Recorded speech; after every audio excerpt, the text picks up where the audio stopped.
Hmm. Hmm. Hmm. See a piece of Cat 5 just sitting there. Oh, yeah. That dates me. It tells you how long I've been out of the game.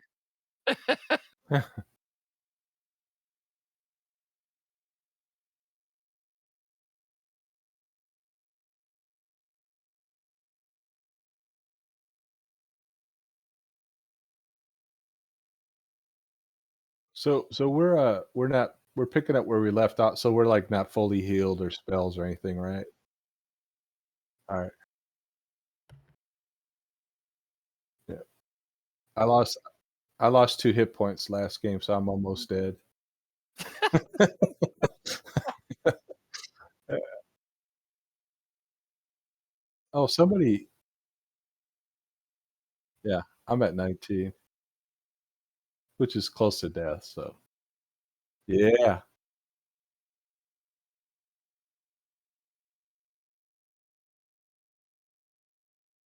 Oh, that's my teleport spell.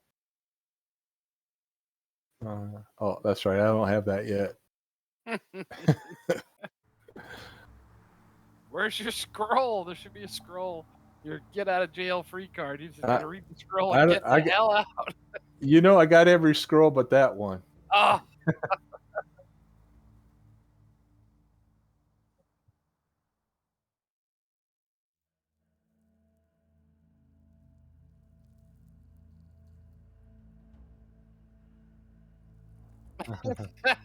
Ah, yeah.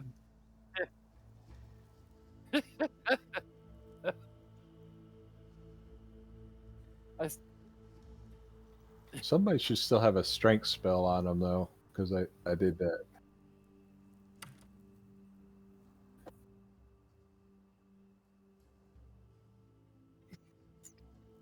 Bag up.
Let's see what's going on in here.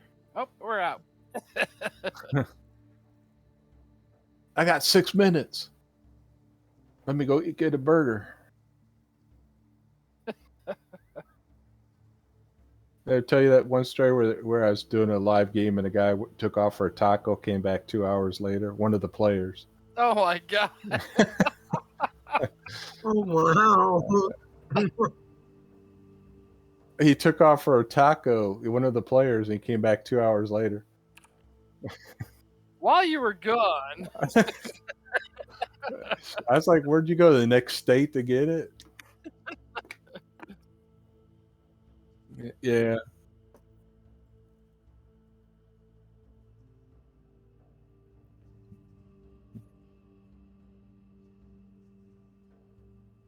I had another one fall asleep, and he had the headphones on. You could hear him snoring.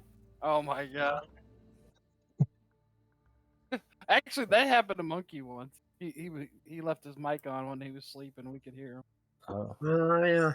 I put in my schedule for Dragon Con, so I'm waiting to see how many of the time slots I offered to run in that they'll put me in. Because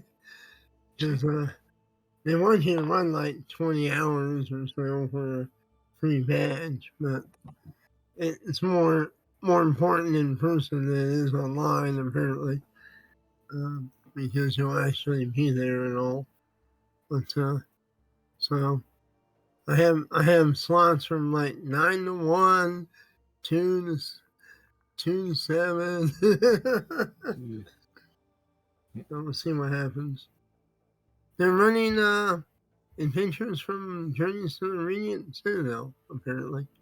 We're going to use a lot of those for Adventure League for 5e. So see what happens. And my GM screen that I ordered last Friday night, even with a discount, tax and shipping, is about $332. But it's all magnetic, Yeah. and I can take the panels off and put artwork and maps and stuff in them, which is what that's the screen everybody wanted Wormwood to do, and they didn't do the new one, the new Kickstarter that way, and so it pissed everybody off. Mm. And I mean, they still got $800,000 worth of matters. I backed it to hit some accessories, but I'm not going to buy their screen because it's a solid piece of wood, and it's it's cool how it's magnetized, but it doesn't have any artwork. You'd have to stick the artwork to the front of it or whatever. And I'm like, nah.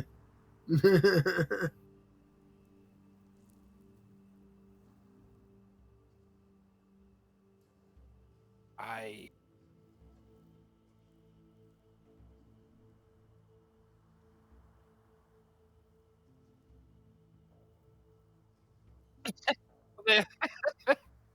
I can't type. I'm laughing too hard. They keep rolling ones.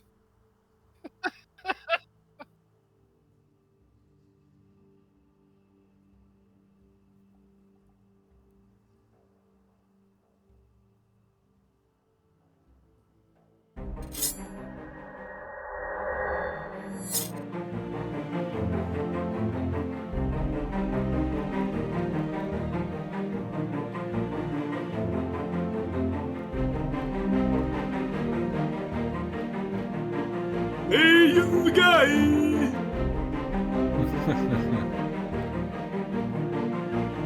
Monkey, he's actually here.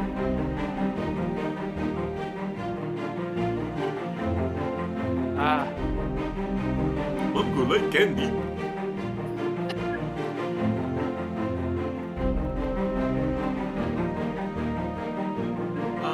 You know what? I'm going to be here for a little bit. If he wants to take over.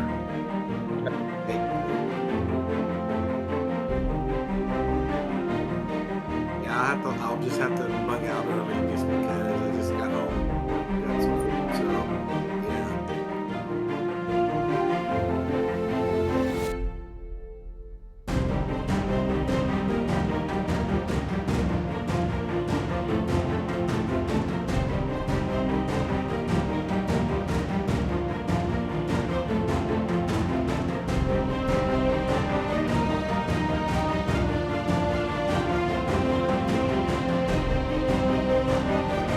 Yeah.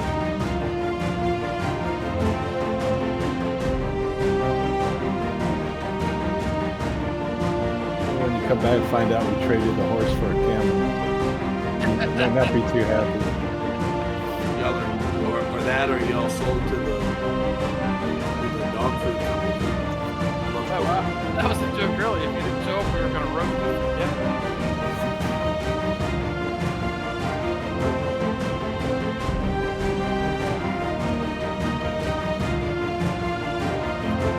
Well, would have been funny if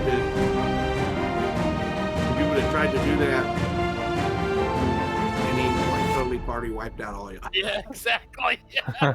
TPK by a horse.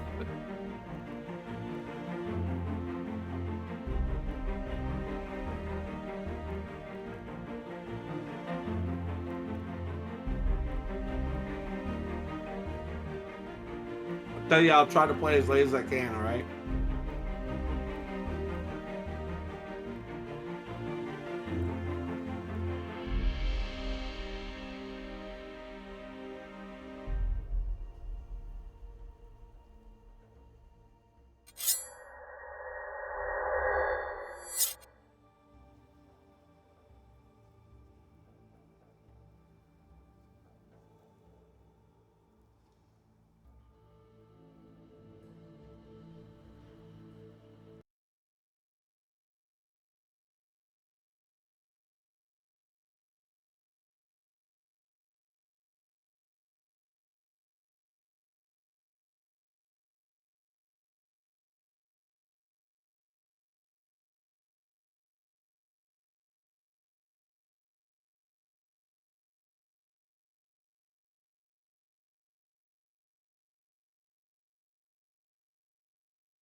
Hello.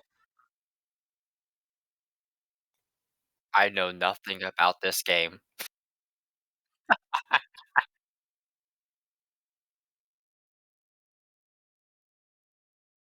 Charge everything.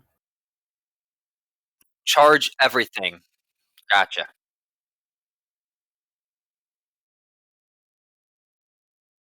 Yeah, no problem. Hey, Monkey, do I charge it to Rask too? Yes. All right.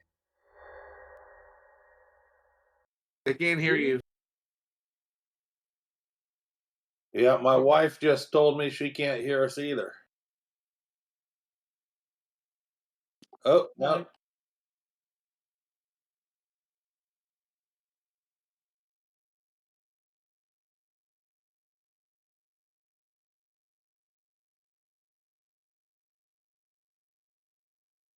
The heck is going on?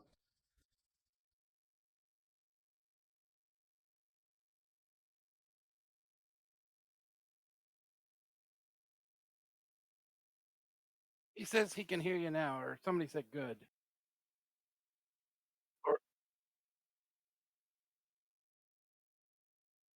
Only that. He only heard Checkity check. Okay, how about now? Can you hear us now? All Yeah. right. All right, everybody else talk. Let everybody else can hear. Can you I'm hear me? here.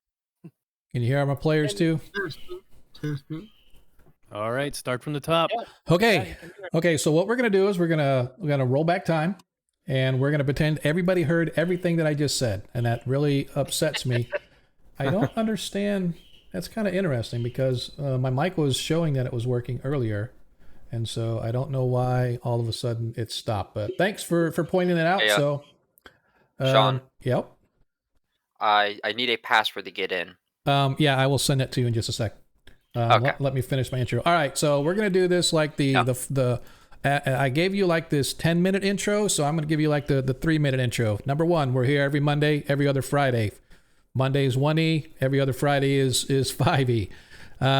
If you haven't followed our game before, I encourage you to please click follow. If you want to show a lot of love, go ahead and subscribe. Lord Kazumba's leading the way, so Jay's a old broke dude. If he can afford to do a subscription, I think you can throw it out there every once in a while. So.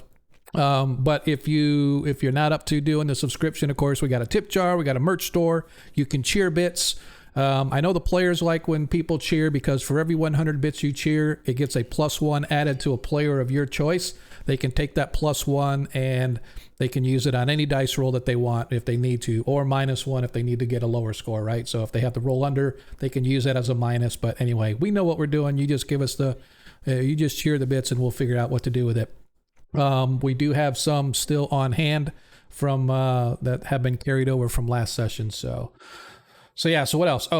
Merch store, tip jar, hit them all. Every penny, and I say this all the time, but I do mean it. 100% of what you guys give for us goes right back into the stream in some way, shape, or form. So hopefully you guys will stick around and see exactly where your money goes as time goes on, because we've gotten stream decks, we've got lighting, I got a new camera. I'm not sure what's next, but the money's being socked away to buy other stuff so we can keep our stream up and running.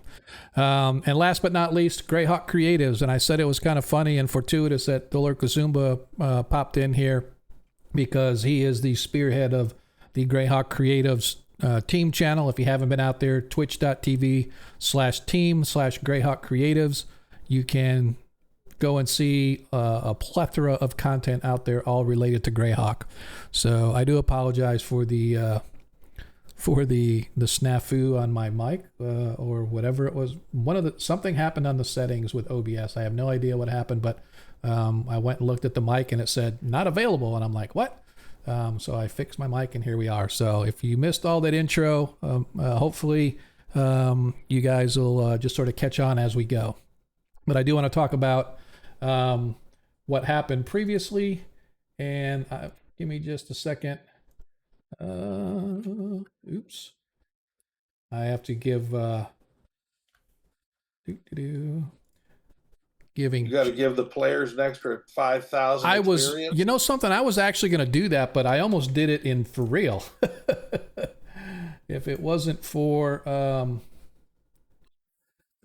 somebody coming in and telling me, "Oh, you already gave us experience during our Discord." You know, every week I give the experience out for the last session. I always forget until like Sunday or Monday. I'm like, "Oh crap." But last week I gave it right away, so I was totally confused when I went and I calculated up, and then somebody was like, "Is that in addition to the other experience we got?" And I'm like, "What are you talking about?" And sure enough, I had already given them the experience, and I was actually lowballing them this time.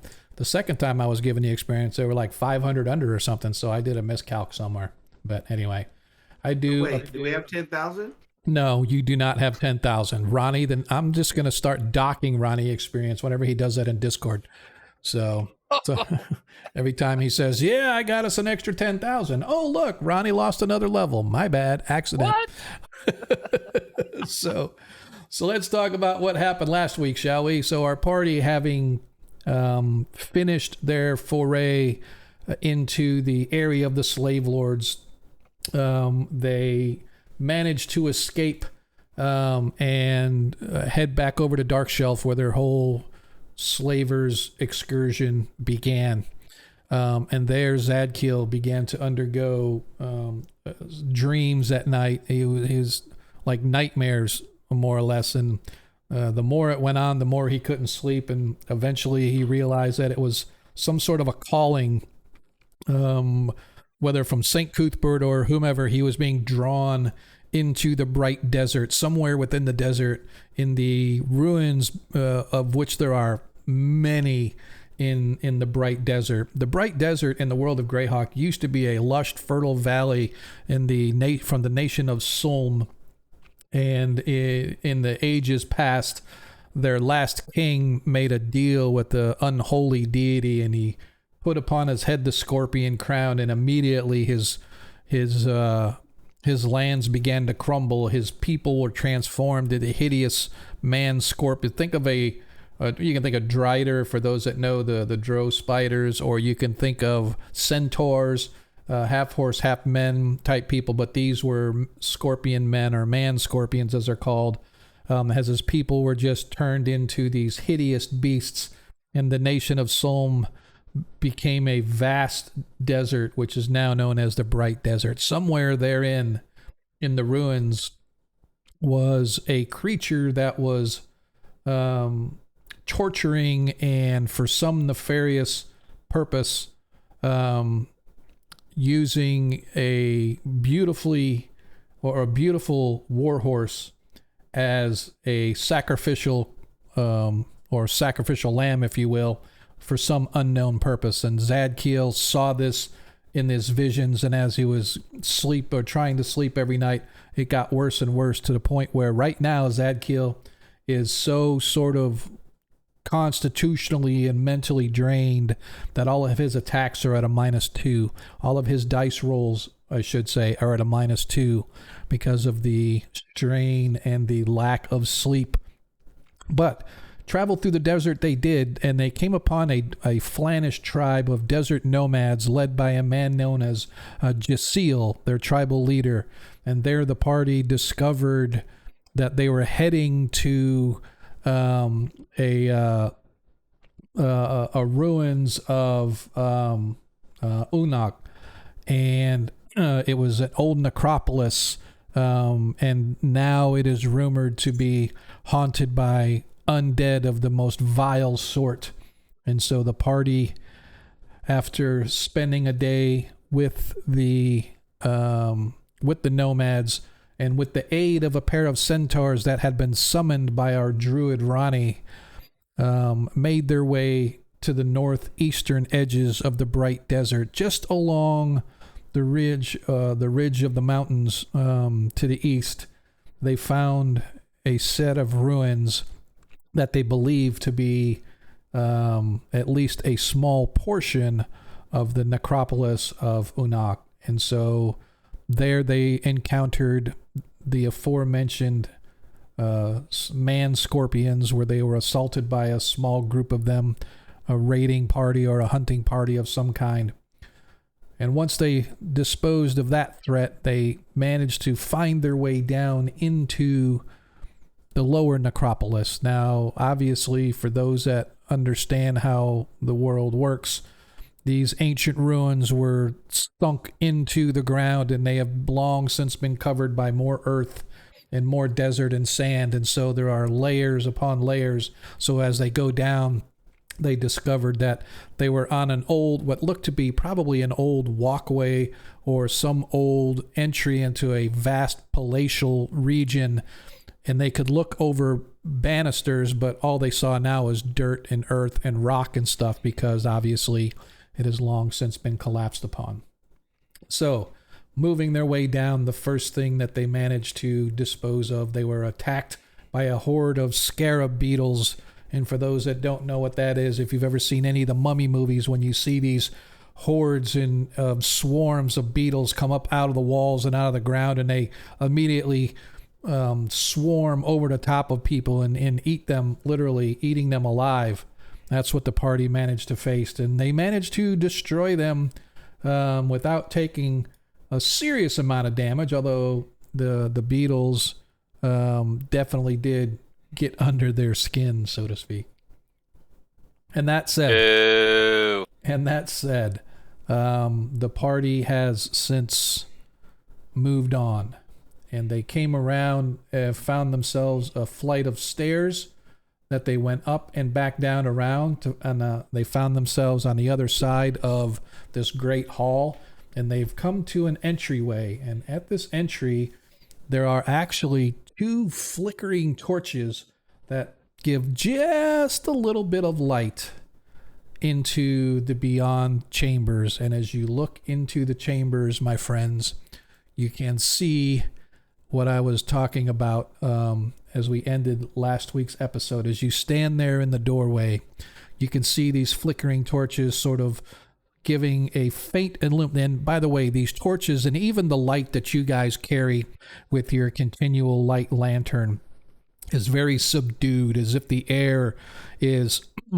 thick and it's almost dense, where the light doesn't seem to permeate as it normally would. But you can see just on the edges of the light, although the chamber appears to sweep around to the right and to the left, there is a great staircase that sort of runs up to a landing and then swoops to the right and to the left. And I guess I should say that is where we were going to begin tonight's episode. Guys, Ronnie is temporarily impervious to fire, so I'm thinking maybe he should stand in front of those 2 torches just in case that's a trap. What do you guys think? I mean, you can go and check it out for me. Sure. If Yeah, you I'll do that, walk won't up you there take just to see. damage? What it's Well, I can take up to 72. what is he covered on? Sorry. He has the Druid Protection from Fire spell still running, and Yep. so it absorbs 12 points of damage per level, so whatever 12 times 7 is. That's fire damage though, right? That's not just Yes. Okay. So you can't throw other elemental damage at me, My bad. only fire. My bad. I will make sure that the ice creature that I have on the other side of the door does not. But what if it activates a blade trap? Yeah, I like it. All right. As Ronnie steps through the door, again, you can see the room sort of sweeps to the right and the left. However, it doesn't appear to be any, at least from your vantage, you see no other exits. You can see that these stairs go up, and it hits the landing, and then they sweep to the right and to the left. As you start to sort of look around, suddenly coming down the stairs, standing at the landing, you can see 2 emaciated individuals. They're wearing what appears to be old, heavy, archaic looking, almost like a chain mail, maybe a splinted type mail. Hanging at each of their sides is what appears to be a long sword, and each stands with a spear. And as they sort of stop on the landing and they look in your direction, They just stop and look. I'm going to stop and look at them. Okay. You are now stopping and looking at one another.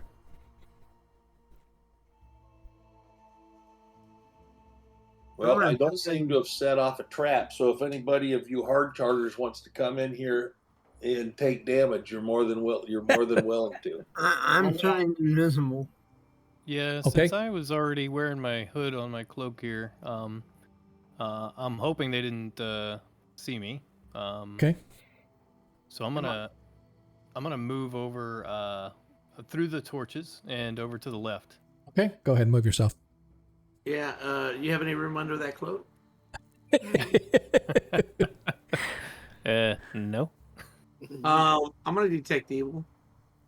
You can definitely detect a evil emanating from the creatures. Varys, as you sort of move in, you can actually see at the top of the stairs, at the top of each side of the stairs, you see another of these creatures standing there. Same sort of look and feel with the same weapons, etc. Okay. Am I sensing undead at all? Yes. Well, I mean, you have a. I don't know. There's not a sense undead, right? Is that what? I mean, what are you using to sense for undead? Well, if There isn't. No. yeah, clerics can. I thought that you could actually feel the undead. No. There No. isn't detect undead. Yeah, there's a detect undead spell. Zadkiel can detect evil, just from that's his innate ability for detecting evil. Well, I mean, I can see these guys. Though. Yeah, you can see them, and they definitely appear to be not living because their skin is very pale and slightly emaciated. They very haunted and gaunt-like. I don't want to go as far as zombies, but they definitely look zombie-ish. Well, if they're that low on the undead totem pole, I could probably turn them. I don't know. DM, I'm dropping a bark skin on myself. I'm going to pull out a little piece of bark and rub it on my flesh. Okay. I'll get my holy symbol out and see if I can. How far away are they? I can't actually see them. They are. I think it's about 50 feet from where you're at. Yeah. Yep, right at 45 to 50 feet. Hang on, give me just a second here, real quick. I thought it was on their character sheet, but apparently not. So I have to.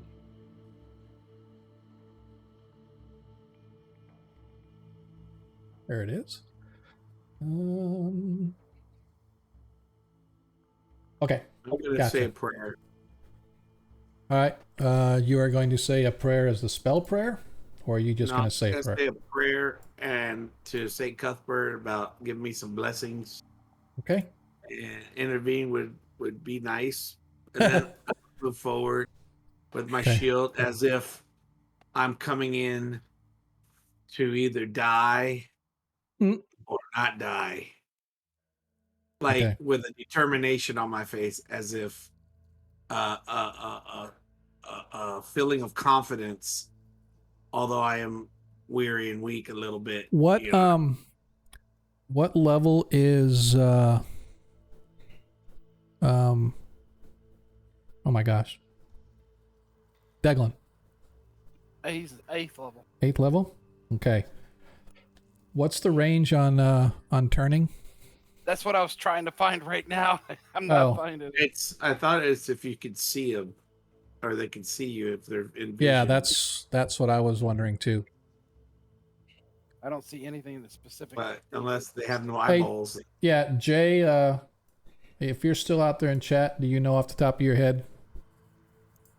Anybody out there know? I don't know. I always went through it. If they could see you, then that's what the range was. If they couldn't see you, then because as of right now, you can see these two like right here at the top of the landing. You don't see the other two at the top, right? So the elf can, when he first came through, he spotted them with his elven vision.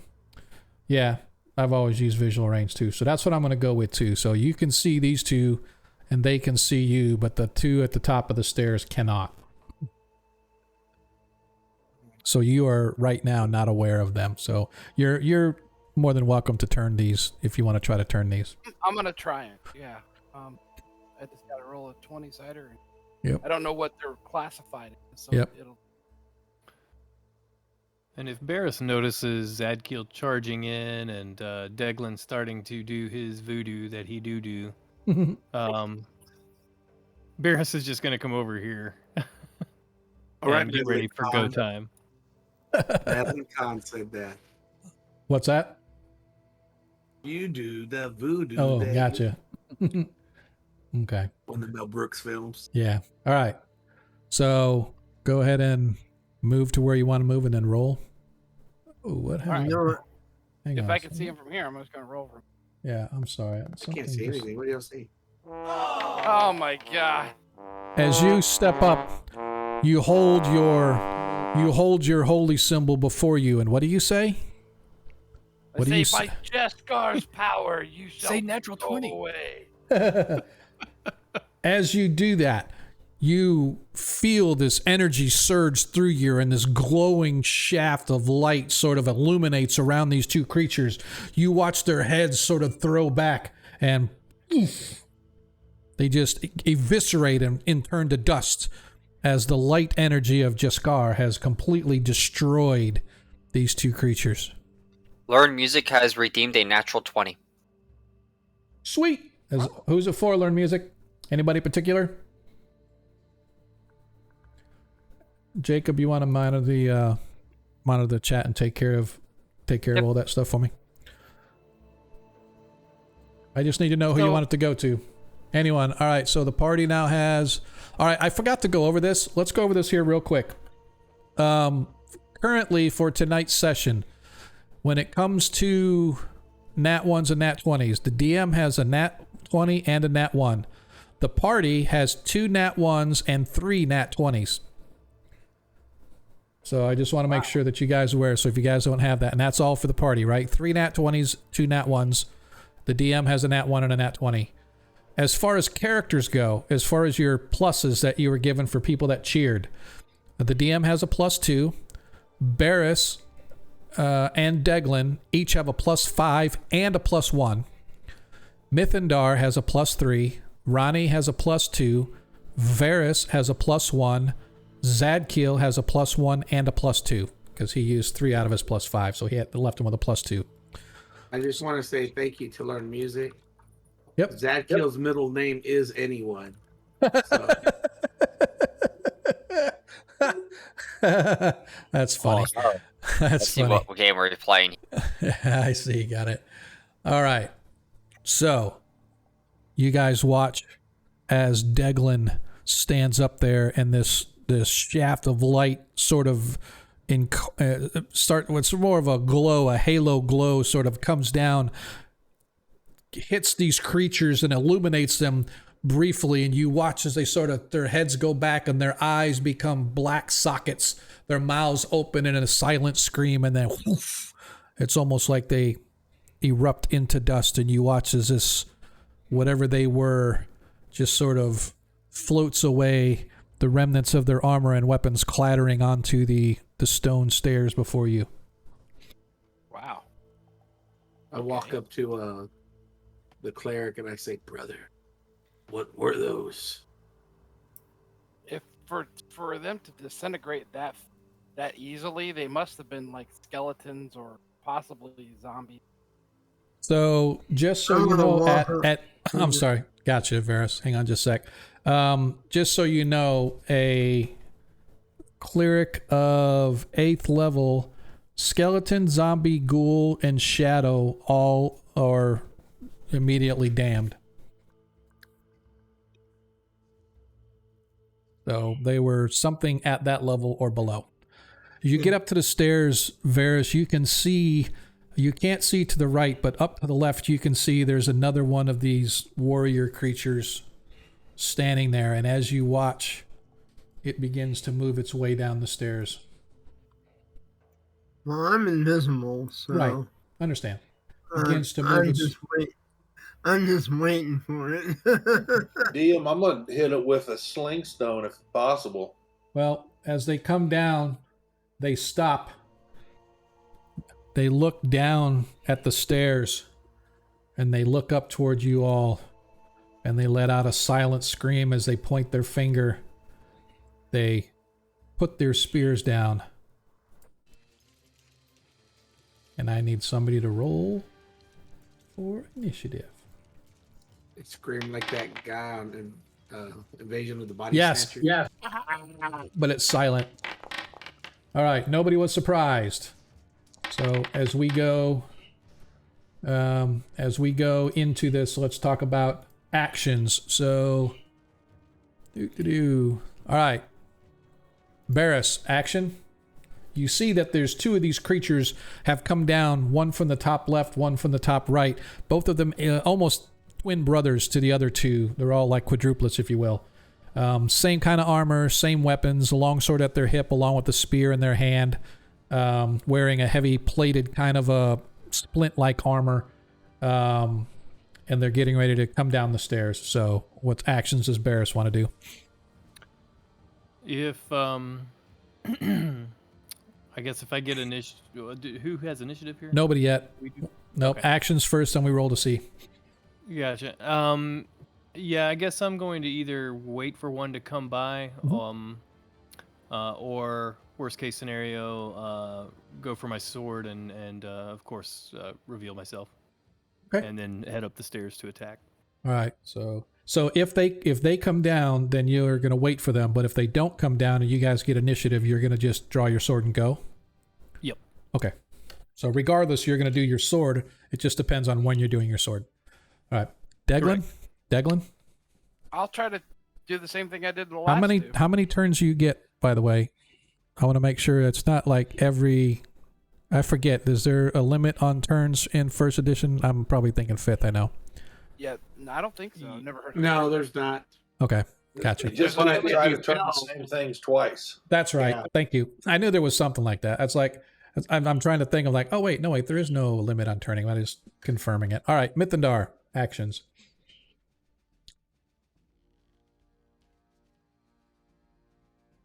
Mythandar. Take it off mute.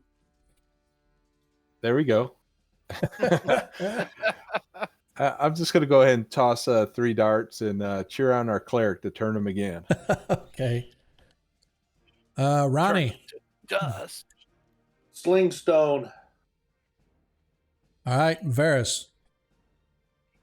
Might go past them if they don't get turned. Okay. Sad kill. While all this action and heavy fighting starting, Zadkill's gonna calmly walk forward toward them, kind of like in one of those scenarios in those movie shots where he's just walking slow mo and everybody's fighting in the background, Right. and he's He's just, yeah. Okay, John nonchalant, Wick. yeah. But he's determined. He's just walking determined to go up. I mean, that's where he's being led, right? Mm-hmm. Yeah, that he's going up with determination and a fire in his eye. What, and a weapon in his hand? Yes. He's armed with his Okay. arms. And his weapon. Okay. Gotcha. All right. All right, everybody's go. Let's begin combat. And the creatures go first as they go charging down here. Varus, go ahead and give your backstab attack as he comes by as a attack of, actually not backstab, but attack of opportunity as he comes by you.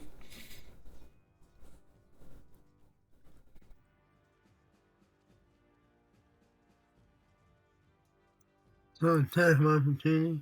Yeah, attack. Yeah, it's not a backstab, but it's attack of opportunity. So the plus, get the. Nope. Let me. Well, their armor class is 2, so I think that misses for you. Yeah, you need a 19. No, sorry. You need. You're 9th level or 8th level? I'm 8th level. Yeah, you need a 17 to hit. Okay, so that missed.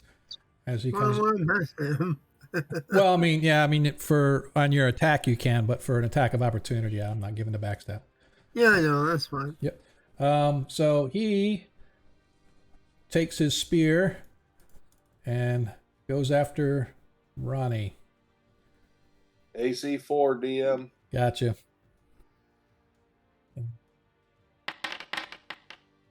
Let's see, that's a 12. I want to double check to see if that actually does hit. You said AC what?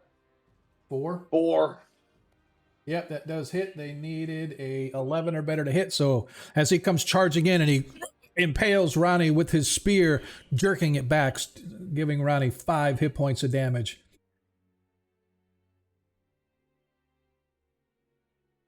Ooh. That's the second one.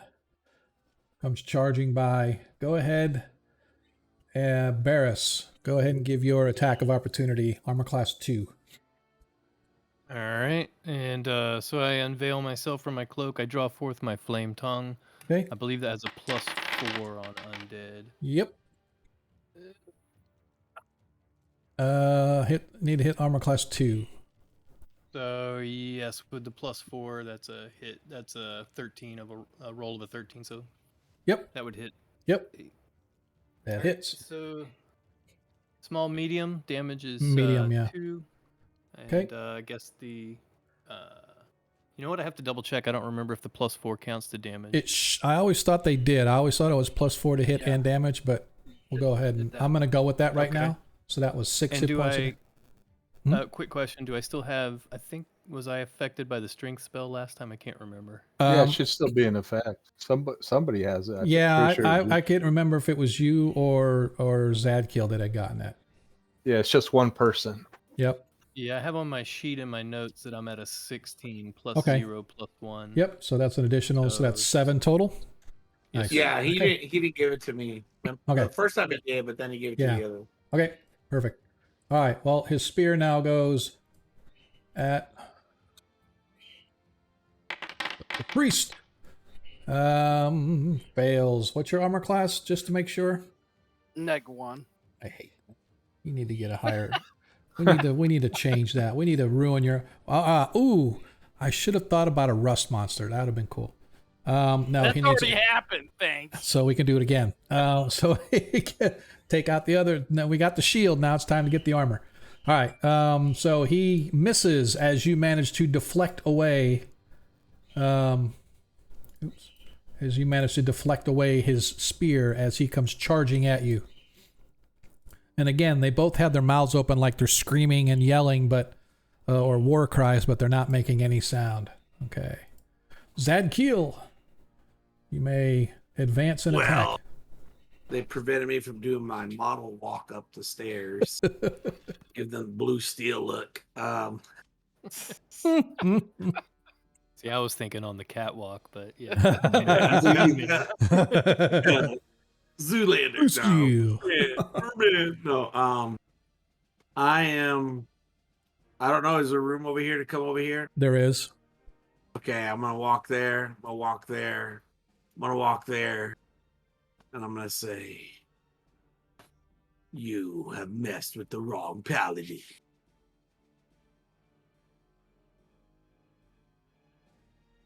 And then I hit him.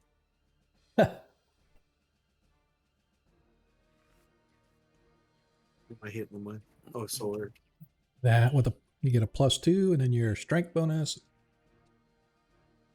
There we go. I was trying to target him. All right, where is sword? Okay. Hopefully in your hand. Yep.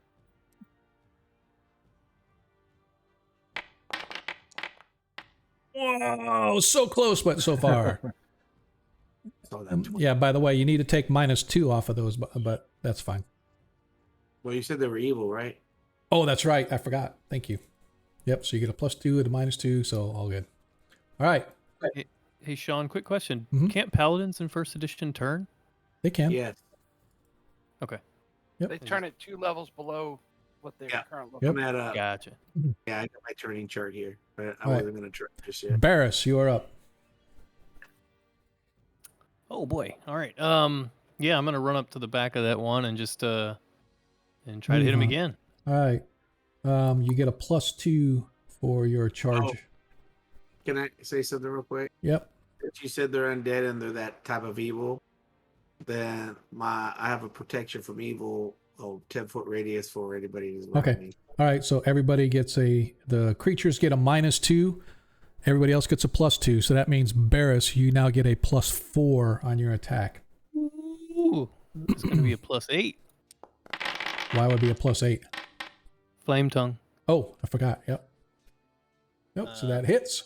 Yep. And so damage is, let's see. +4.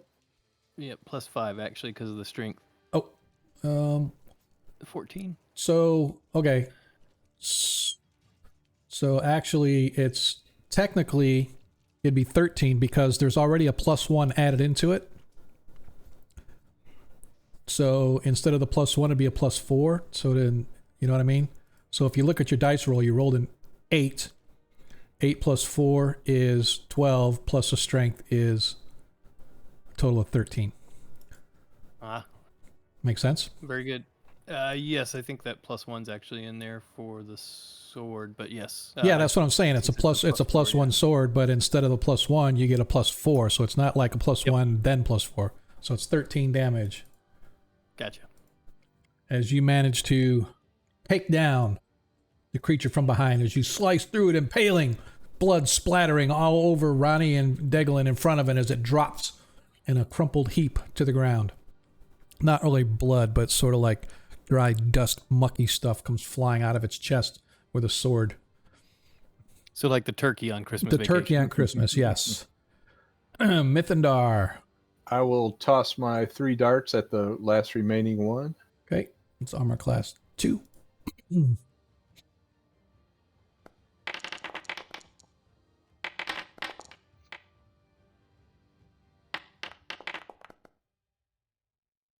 Sean, I just want to say, I don't think they get a +2 to hit. It's just a -2 off of the attacker, Okay. and +2 like for if the creature has a roll saving throw or something. Gotcha. Gotcha. Okay, perfect. Oh, I don't think the last one. I think I needed 17 though. Yeah, that's what I think too. And again, that's what I said about this OSC. It's always a little bit off. It's your what level? 7th level, but yeah. I think my THAC0 was 19. Yeah. So yeah. Well, actually, the THAC0 on this is a 17 for you. You're 6th, 7th level, so your THAC0's 17 for a magic user.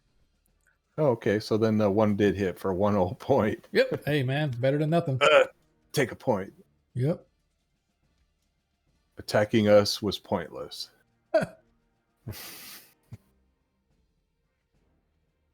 That's it. Yep. All right. Ronnie.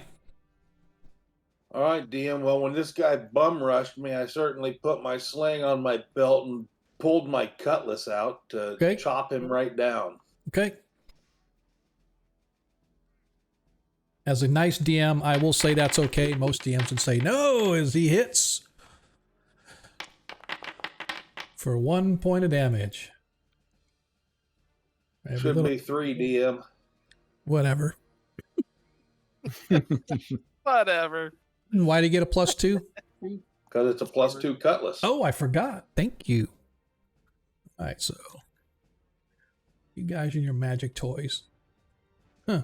Deglin? I'm gonna go ahead and turn him. I mean, that's what she said. As you speak, once again, the glowing light flashes around this thing, almost like there can be only one from the Highlander, and his head kind of goes back and his eyes go wide, his mouth opens in a silent scream as it drops dead to the floor. And you guys find yourselves once again in the inner sanctum of this unholy place that you now find yourself.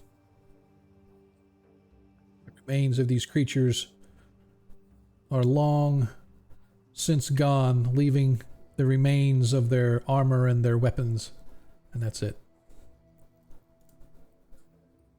All right, DM, I'm gonna have to pull out and pray to Rilliphane real quick for his healing juices. Okay. Is this look valuable? Old, ancient, probably not very valuable, although the swords could probably be cleaned up. Maybe you get a little bit of money. but there doesn't appear to be anything like valuable at all. Okay. Time to keep looking. Okay. Yeah, Are we- Barris is gonna pull the hood back up. Okay. As you guys move up to the flight of stairs, you see that it sweeps up to the right and to the left. Follow the paladin. Nobody knows where I the just- elf is going.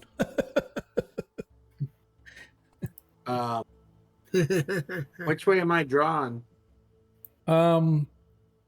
Either way, you can go either way. And I'm walking slow, by the way. I'm just kind of, Okay. kind of like a scene from Thor, just walking. Yep. As you guys arrive at the top of the stairs, you can see that you have come up a level. There is a pair of torches that are illuminating a small doorway leading into a tunnel beyond. To the right, you can see that there appears to be some kind of a hallway or a gallery. Actually, to the left and to the right, there's like some sort of a gallery of some kind. From the depiction of it, you can see that at one time there were probably paintings and tapestries and whatnot. Who said that turn? Oh, gotcha. Varys? Okay. As you guys see, as I said, there's a couple galleries, one to the left and one to the right. Appears to be like an old ancient, display where, people would come as at the top of the stairs at a party or something like that to overlook balconies and whatnot down into courtyards and into the lower ballrooms and whatnot. Long since collapsed and decayed. Doesn't appear to be anything up there. You can see a pillar supporting the roof ahead, up above, which is about 30 feet up above. Cracks in the ceiling and whatnot as ancient roots have since dug through, and the weight of everything above pressing down. But from where you're at, you can't see around the corners, nor can you see down the hall. DM, I'd like to speak in Green Dragon towards those old paintings, just like I'm going to try and throw somebody off in case they're trying to use those paintings to watch us. Okay. And act like I can see them, but I'm going to say it in Green Dragon. Okay. You wait for a moment, and yeah, nothing. Nobody responds. Varys, you're looking where? I want to look around Okay. for anything that's Okay, go ahead and give me a search check. that might help us. Okay. And Barris is just gonna take a look around the corner there, take a peek, see if there's anything there. Okay, go ahead and give me search checks for both of you. Okay.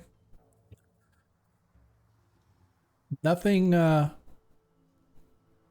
that you see up here at all, Varys. It's just sort of like a top of the stairs. Same with you, Varys. You kind of look, Ronnie, you guys look around. You don't see anything. Again, you see this gallery that's supported by a couple of pillars that goes as far as you can see, and a little bit then some. Up the top here, Varys, you don't see anything other than, dirt, crumbling rock, stone, ancient things. Looks like the walls themselves, the old plaster on the walls and the paint and whatnot is long since crumbling away, revealing dirt and dust and what behind them. But other than that, nothing. Is that still being drawn this way? You're not really feeling any kind of a drawn right now, Zadkiel. You know that it's in here somewhere, but you just don't know where. It's in this place. So it's just a matter of searching. You don't have any directional sense of where. You just know that it's under here somewhere. As you pass by, Varys, you can see there is the door opens into what looks to be what used to be outside, like some kind of a walk outside this building, whatever it was. But again, it's sort of all caved in and collapsed around. you can see that the stonework is overgrown with moss and lichen and whatnot. Just very old and ancient. As far as you can see, that's as far as you can see. Ronnie, come look at this. Why is all this plant growth way underneath the desert? Well, I'll come and see what kind of roots they are. So I do have it's my identified plant straight. yeah, it's not really like plants. It's more like lichen and stuff that you attribute to probably have been underground for centuries. It is moist and kind of damp the further you go underneath, and so it's quite possible that at one point this place used to be lush with plant life and stuff, but over the centuries the desert has reclaimed up above, but down below you still have a little bit of moisture to allow, like I said, lichens and mosses and gunk and stuff to kind of cling to walls and floors and stuff. It's my herbalism skill. Yeah, you would probably know something similar as well. So there's probably some kind of, maybe a well or a underground lake or something. Quite possibly, yeah. Or something. Yep. Well, horses need water, don't they? And food? So maybe it's down this way somewhere. You want to go ahead, or do you want me to go ahead? I'm looking at Zadkiel. As He Zadkiel just walks ahead. Follow, friends. you begin to move your way. And he brushes his head, kind of like lets his locks fly in the air.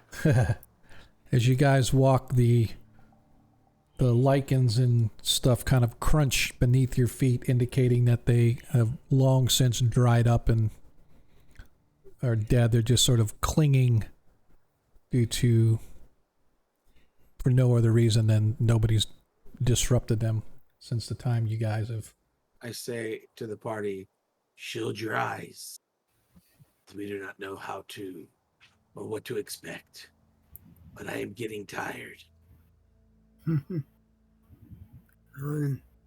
I have lost the scent of my heart. Have a little water. Use my God tuition. Have a little water, chew on some jerky. Mm-hmm. You'll make it. You guys watches, and you follow as Zadkiel grabs some vines for his pockets and tea later. Got it. As you guys move your way down this, looks like it reminds you of sort of maybe a stone bridge or something back in the day. So it was probably going maybe between buildings, perhaps.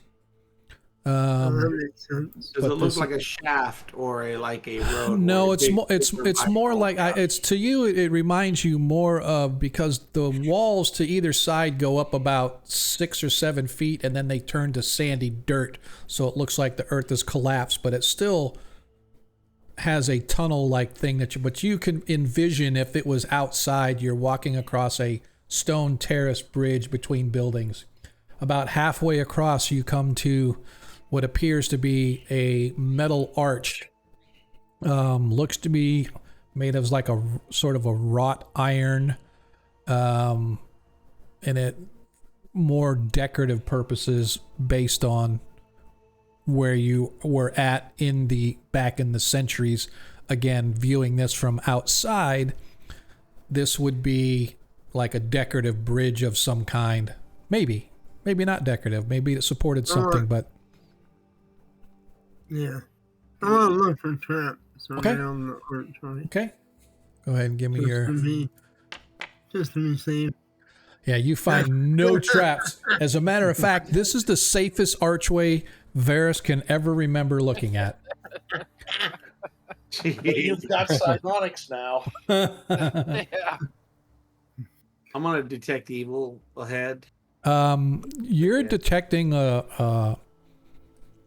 an unholy presence all around you. It's almost as if this entire place is one big unholy place. More so than I did before, or about the same? Or? About the same.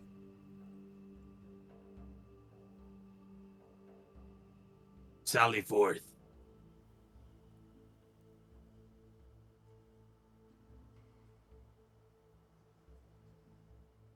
St. Cuthbert, do not allow me to be deceived. You continue to move your way. In the distance, Varys, your sharp eyes depict where this walkway, whatever it is, appears to enter into some other building with a flight of stone stairs. I see stone steps inside a building ahead. Ready yourselves.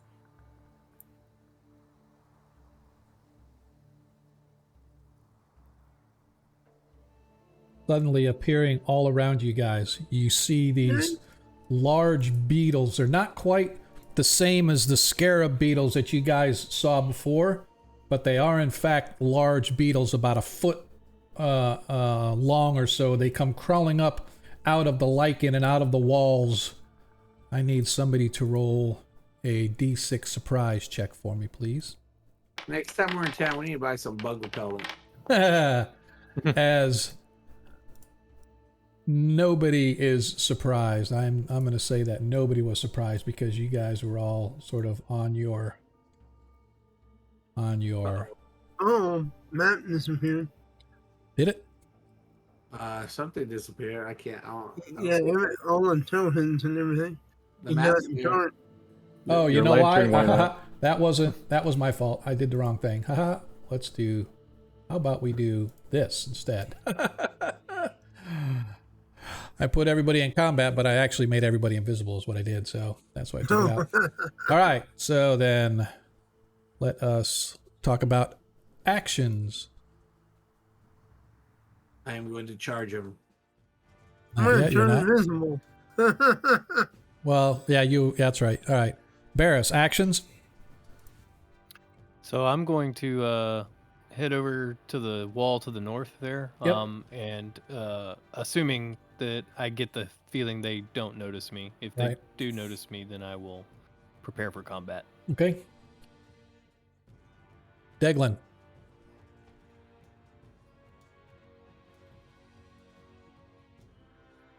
Deglin, it's your turn. Okay, Mace. Ace. Stop bothering me. I'm trying to watch football. Mithindar. I'm gonna throw a dagger. Dagger it is. Ronnie. I'm going to cast Fairy Fire, DM. I like it. Varys. You are invisible. I'm gonna turn invisible, yeah.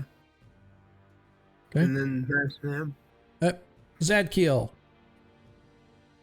Yeah, I'm gonna charge forward Okay. and kind of spearhead the. Gotcha. I hope my companions are. All right. I'm just assuming they're all behind me, kind of like, like a what do you call it? A spearhead. Gotcha. Tip of the spear. All right. As we begin our combat, and the party gets to go first. Therefore, Ronnie No Blight, you are up first. All right, DM. If those things are as small as they look on the screen, I should be able to draw my Fairy Fire around all of them. Yeah, they're about a foot big each. Oh, yeah. I'm going to be drawing my finger right in the air and Fairy Fire all them dudes. All right. Is there a saving throw on those? There is not. We just get +1. Gotcha. All right. So everybody gets a +1 now. Correction, +2. +2. Look at there. All right. Yeah, Fairy Fire's plus.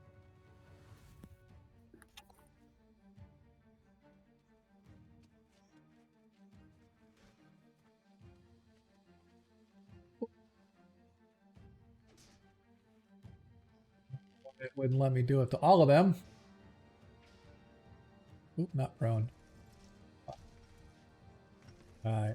I am just going to I wish it would let me do it to all of them. I don't know why it didn't. Kind of bothers me that I have to do this one at a time.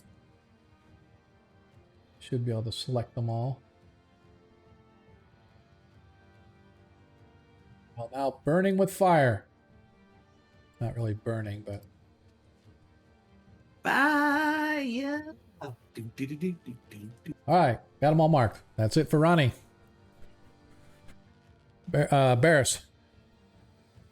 All right, since they're all lit up, I'm going to move up towards the wall and unsheath my sword and start attacking this one. Okay. Armor class 7.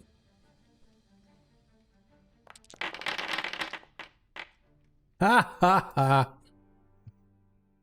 Wah, wah. Does that hit? They're +2, is that correct? You would get a +2 to attack, yes, so you get a total of an extra, so it'll be a 7. So that does hit. What you're a So Thaco's 14, I'm a 7th level ranger. Oh yeah, I always look on the wrong chart from you. Yep. Yeah, you need a 7 or better to hit, so that Barely hits. hit. Thanks, Yeah. darling. That hits. Who's it going to? The DM. Oh, who else? Who else? John gets a natural 20. Woo! Woo! That gives me, that's 2. I'm saving them All for right. the boss. No, just kidding. You have yourself a darling good night. Yep. See you a little later, creep. She hanging out or she taking off? I dig it. Thanks, creep. Appreciate it. All right. Damage was how much? 6? 6 points. Have a +1 on the strength. Oh, nice. As you stab over, as it crawls past you, you just sort of stab your sword down into it, and it pops like a zit. Delicious. Yes. Zadkiel. I'm going to charge. Okie doke. You get 1 attack first. Question. Yes. Are these They are less not. than a hit die? They are not. Okay. So I'm gonna attack the first one that is vulnerable. Okay. Armor class 7 means you need to get like a 7 to hit it. Yeah. Something like that.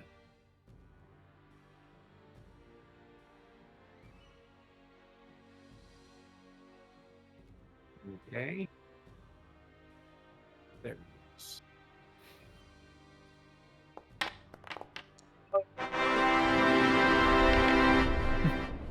For that, I am going to take out 2 of them.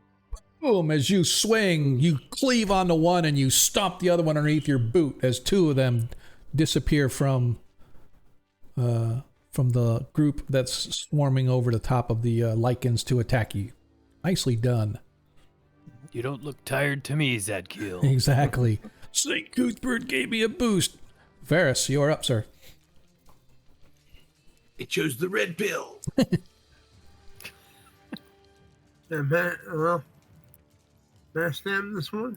Sure. As it crawls past you, you can... I'll let you do the backstab.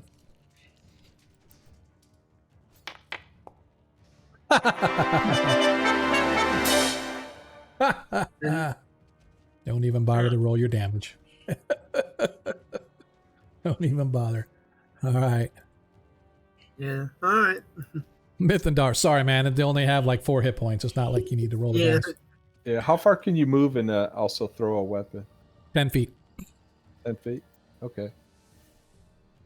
I'll move 10 feet and I will toss my dagger at the one over here. Okay.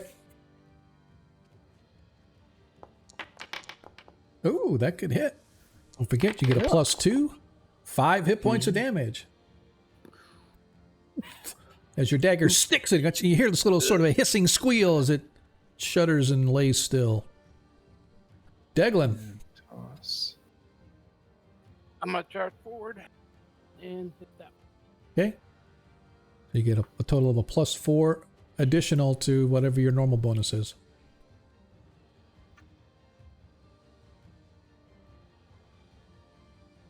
Roll. Oh, there. Nice.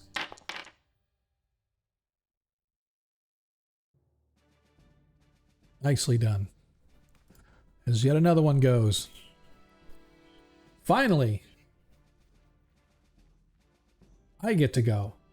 It might not be for long, but I get to go.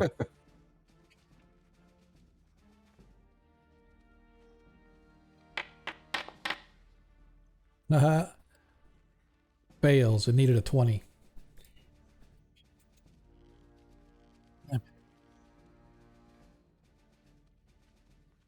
Use one of your 20s. Nope. Saving that for when I need it.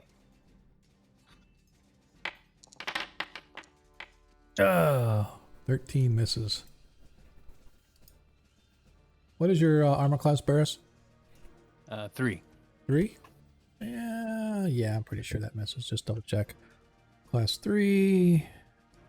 Yeah, I need a 15. Okay. Zadkiel, what's your armor class?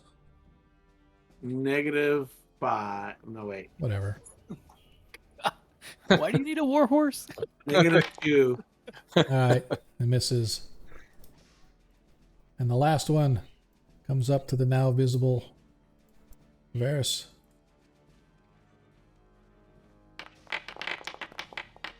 Ah! Not even close. All right.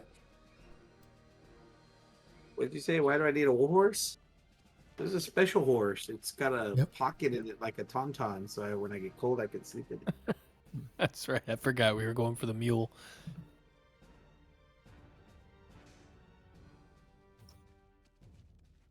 Bias is going through that again. And we're back to the top of the order. I'm just going to roll.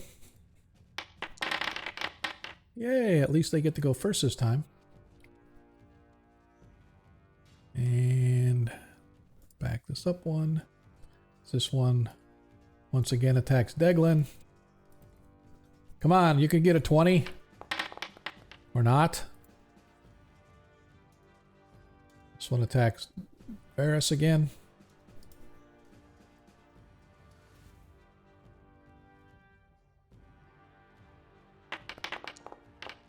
Ah! So close. And they think the tilt of the table is making this thing.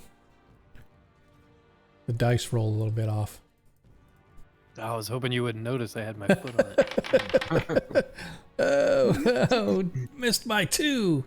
Just hit once. I just want to hit one time. My knee. I just want to hit one time. You did. You hit me at one time. Oh, whatever. And no, he didn't hit. Why does it say that hit?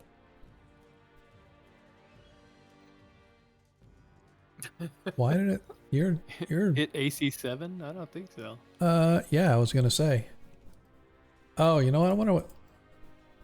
Oh, Zadkill's armor class says he has armor class 8. Yeah, you put that there when we were naked. That's right, because we never put your stuff back there. So you guys need to go back in there and redo your. I tried. It wouldn't let me change it. What? You're the owner of it. All right. So let's see. I can't even click on it. Wait, no. You got to change it in inventory. Yeah, you go to inventory. You have to enable your armor and stuff. So that's why. Oh. I just enabled it for you. Yeah, flip it. Yep. Should say -2. Yeah, for I think not now because I think we tweaked your armor class because of something. Well, but only affected by Constitution and Strength. Yeah, I know. I'm just trying to figure out there's something on the charts, whatever, but that's fine. All right, we're good. All right. And let's back to the combat and Ronnie, anything that you want to do? Well, DM, I was going to bum rush my way up there and attack one of those beetles if I can move that far. Well, you can move that far. You just have to probably go right here. Or, yeah, right there would be fine. And then you can attack the one that's next to Barris.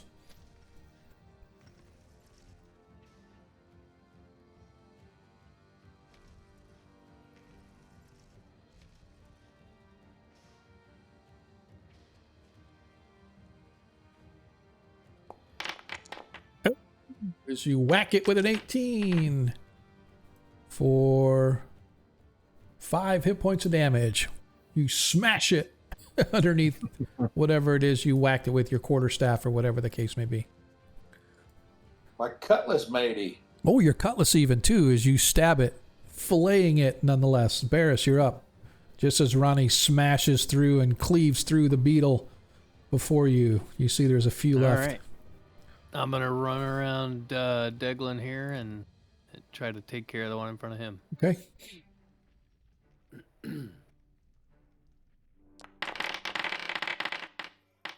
Yep, that'll do it.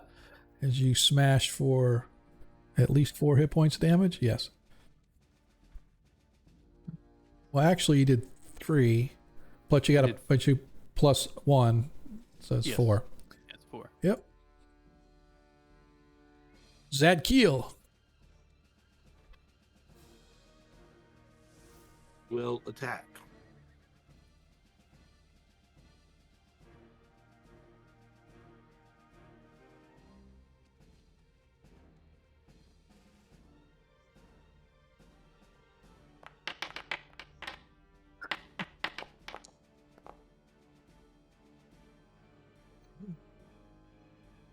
Taking out another one.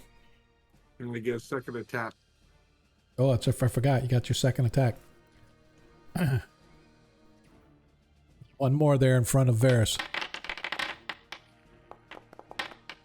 That hits as well, and that takes out the last of the little beetles that did absolutely nothing to slow you down. DM, I'm going to pull off a couple beetle wings and put them in my pocket. You notice that these don't have any wings on them at all. These are a strange kind of a beetle, some underground beetle that you haven't seen. They're kind of a have a reddish hue to their skin, but it's weird that they don't have any wings. Oh, I'm going to keep a whole one then. It's for something to study later. Okay. Make sure you add that to your inventory. I'm gonna pick up Mithrandar's dagger and hand it back to him and thank him for a shot well placed. Yeah, I saved your life again. I chuckle and pull my hood back up. As you guys find yourselves entering into another sort of a crypt-like place, as the walls become narrow, a thin, narrow flight of stone steps lead down into a lit hallway. Again, it's not brightly lit, but there are torches, but the torches themselves, the light seems to be subdued and faint. I suggest Varys check the stairs. He did by walking on them. Yep, they're made of stone. As you do a quick cursory check of the stairs, old, dirty, looks to be unused for centuries as a thick layer of dust lays upon them. But they're so narrow and steep that they only allow for one person at a time to descend. Well, I will carefully go down and then check the area at the bottom. Yeah, you find nothing at the bottom either. Alright. Come on down. Watch your step. Can we leapfrog if necessary? Oh, no, you guys can, coming down here, though, this tunnel is a little wider than 5 feet, but it still requires you to go, one at a time. I'll be staying near the left wall just to see if maybe my elf senses pick up a secret door. Okay. Just by passing by. Yep. I see an actual door. Yep. As you guys proceed your way down, Varys, you find that ahead the passage widens up into, again, this is some kind of a building, and probably at one point there may have been windows outside or some kind of a display or something at the end of the hallway. But here you can see there's a door about 20 feet down. You can see it opens into a wide area, and there appears to be another set of stone steps leading down to the left there. To the right, it looks like some kind of a statuesque alcove of some kind. Well, want to check this door? Okay, it's up to you guys. Nobody. Yes, actually, it is. Well, no, I'm sorry. It's an old iron door, very ornately fashioned. You can see that there are scenes carved upon it, indicating life back in the day. It appears to be a rather not a warlike society, but a society that had a large army, and you can see there were small reliefs on it indicating like combats, as well as I got a phone call. All right, man, as well as peaceful times, etc. But it's very very ornate. Yeah. Might be to a temple or to an armory or no. Well, maybe somebody important. You're not really sure. You're not really a historian. Or an archaeologist, but definitely in your experience of seeing things, that places that have these type of doors on them are definitely for those of import. Different traps. Okay. See if it's locked. Okay. First of all, it is not locked, although it is very old and ancient. You find no traps on it, but the door itself looks to be like it's been there for a while, right? So it's probably difficult to nudge. Well, that's what Dayland and Giant Strength is for. Pull out my WD-40. little So 3-in-1 oil. I will wait Okay. until someone wants to help open the door, and I will, Okay.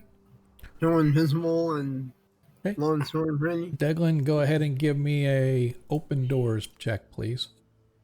All right, that is. What is that? Like 7 and 8 or something like that? Yeah, 7 out of 8. So I got to roll an 8. Yep. Rips it off the hinges. hands it to the invisible elf. All right. Here you go. Oh, he takes a second. He's like, and finally the door gives way, and with a loud, like a scraping on stone and a large creaking noise, like that echoes everywhere. The door opens, revealing a hallway into the interior of what appears to be some kind of a mausoleum. As you can see, there are metal plates set along the wall, written in an ancient script that you are unfamiliar with, but from other burial places that you have had experience with, that indicates probably names of people who are buried in the wall or set into a tomb of some kind in the wall.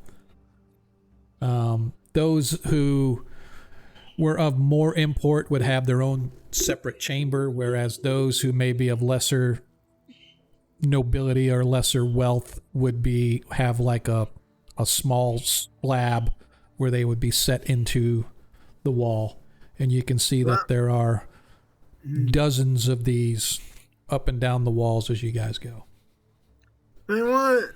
Considering this place has undead and the sons of Caius in it, do we want to poke in here? Or do you want to maybe skip this? I'd see if the paladin is getting any urge to go this way. Yeah, and then shut the door otherwise. Yeah. Yeah, And he has come back. Zadkiel senses for a moment. He gets no yes or no indication or any strong feeling to go this direction or that direction. Barris is going to take a moment to peek around the corner, see if anything is over there while we're contemplating going this hallway. So you can see that there is what used to be some sort of a religious iconography here. There's a little altar there. Looks to be like at one time there was probably some statues to whatever deities were there. The statues have long since been crumbled or crushed to dust. And there are strange markings that you don't recognize that are sort of carved into the stone over the top of it. And it's heavily stained in a dark brown material, but it looks like somebody just sort of splashed it on it. Not really like the materials made of it. Uh-huh. Well, Wonder at what least that could be. Well, you don't know. You're not looking. You're not I know, looking. but just like So do I see any sort of signs of footprints, or is it like everything else? No, it's like everything else. There is a flight of stairs leading down into a lower chamber, a lower of some kind. But again, it's all heavily coated in dust. Little cobwebs here and there, not like big spider webs, but cobwebs. What's interesting, though, is that you're finding is that these torches are lit. Yeah, it's a good point. I'll go back to the group here and just sort of give them first of all, say I'm back. what the hell was that? Yeah. It's me, Barris. Oh, okay. Down the hallway, there appears to be some strange ancient altar, perhaps, with some writing I can't quite ascertain. There appears to be stains on it, and there are some stairs that lead to a lower level, just to add to our decision making here for this hallway. Stains are probably sacrificed. Also, does anybody wonder why these torches are lit? It just dawned on me that they're all shining quite brightly. They might be something like a continual light or something like or lantern. Or the priest could come by every once in a while to relight them. The priest, because there has to be somebody to animate those skeletons. Yeah, but if he comes by, he's floating because I haven't seen any tracks. Well, do we want to go in the crypt or go down the stairs? Zadkiel, where are you? Zadkiel actually stepped away for a phone call. Oh. So you guys are gonna guys are gonna have to decide. I'm gonna have to step away for a minute myself. Okay, so how about we do this then? Since Zadkiel's on a call and Varys has to step away, why don't we go ahead and take our break a little early? And then that way everybody can get done what they need to do, and I can go shut my bird up.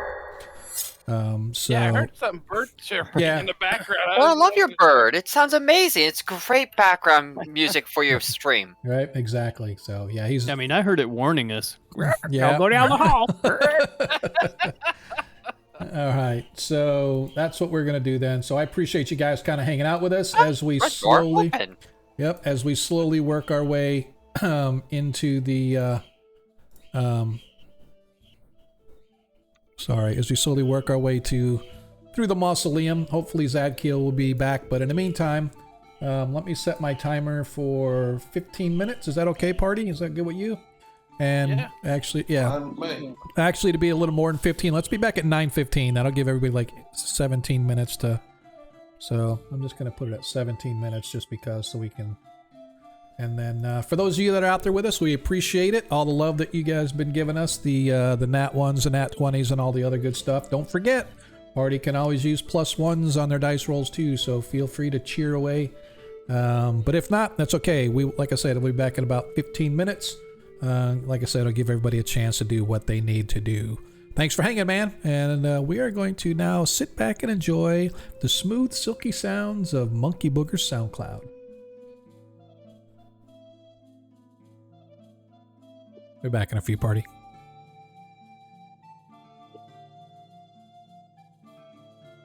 So I looked for some like basic how to play something on Google, how to play first edition, and all I got was buy the rule books. I also got which edition is better, and I forgot one YouTube playlist that I didn't want to listen to because I was trying to listen to you guys.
All right. Oh, snap. Arm, I didn't even see you out there, man. You still there? How you doing? Appreciate you hanging out with us, man. It's got to be weird hours for you, man.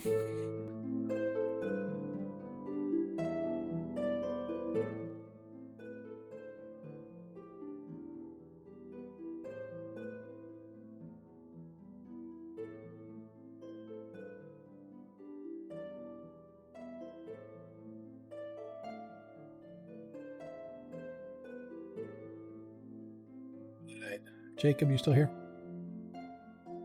Yeah.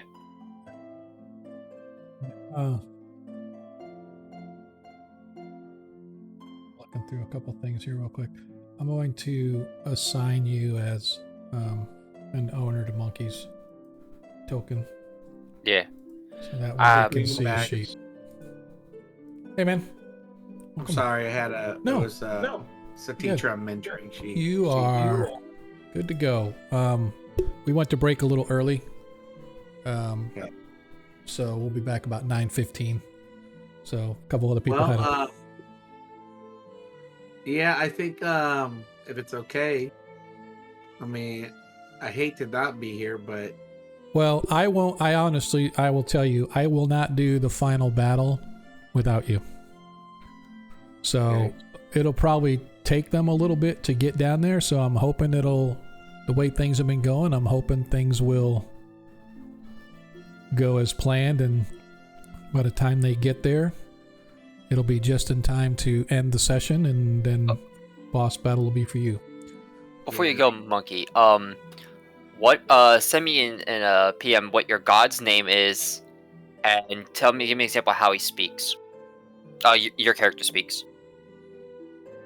oh, he just speaks like a holy man, like a guy with valor and honor. He doesn't always think well, but I'll send you a copy of my character, that way you can see it, and then kind of I'll just let you make your own best determination on how to play him. Yeah. Okay. Yep, he is. Especially now, the way the Zadkiel is right now, he has been under heavy stress, unable to sleep. He's currently at a -2 on all of his dice rolls. In first edition, paladins have their holy aura around them that gives everybody, or gives the as protection from evil. So any evil creatures attacking anybody within 10 feet of him are at a -2 on their attack rolls.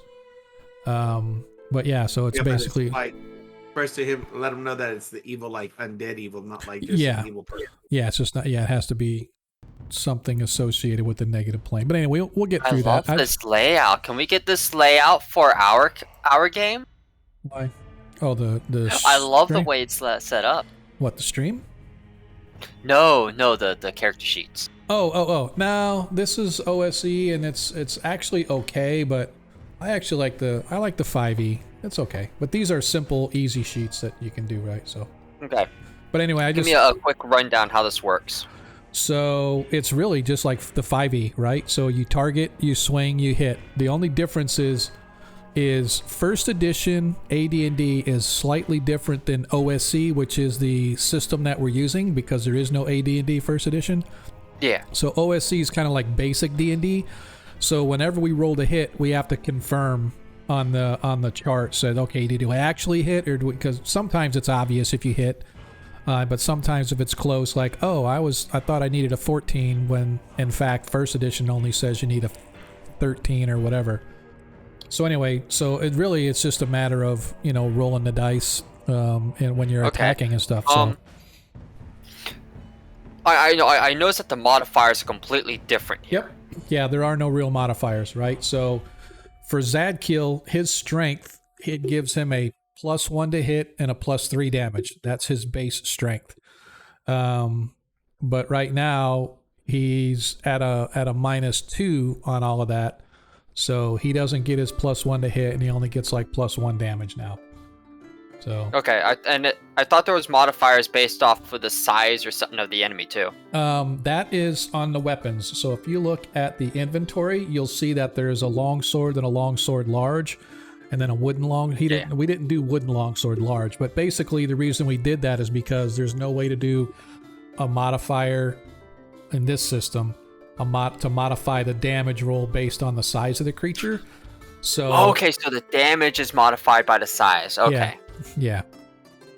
So I'm guessing medium and small deal the same medium and small deal the same damage one another, but you deal more or less damage to a large. Correct. Depending upon the weapon, depending upon the creature. So, for example, a longsword does a 1d8 damage base, but against a large, the longsword does 1d12 base. So.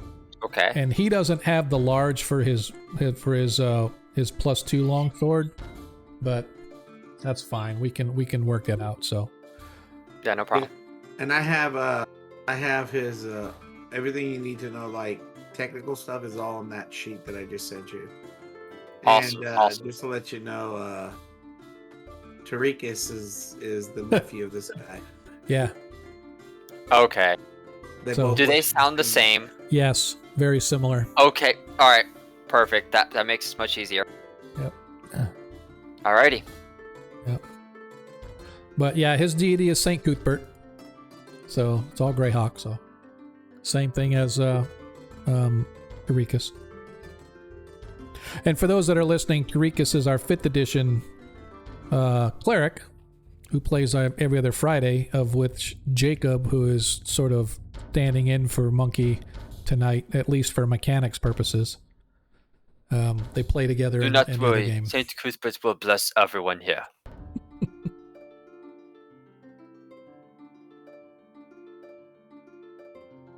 Yeah, that'll work. Yeah, what he said. All right, and if I recall correctly, he had a war mount.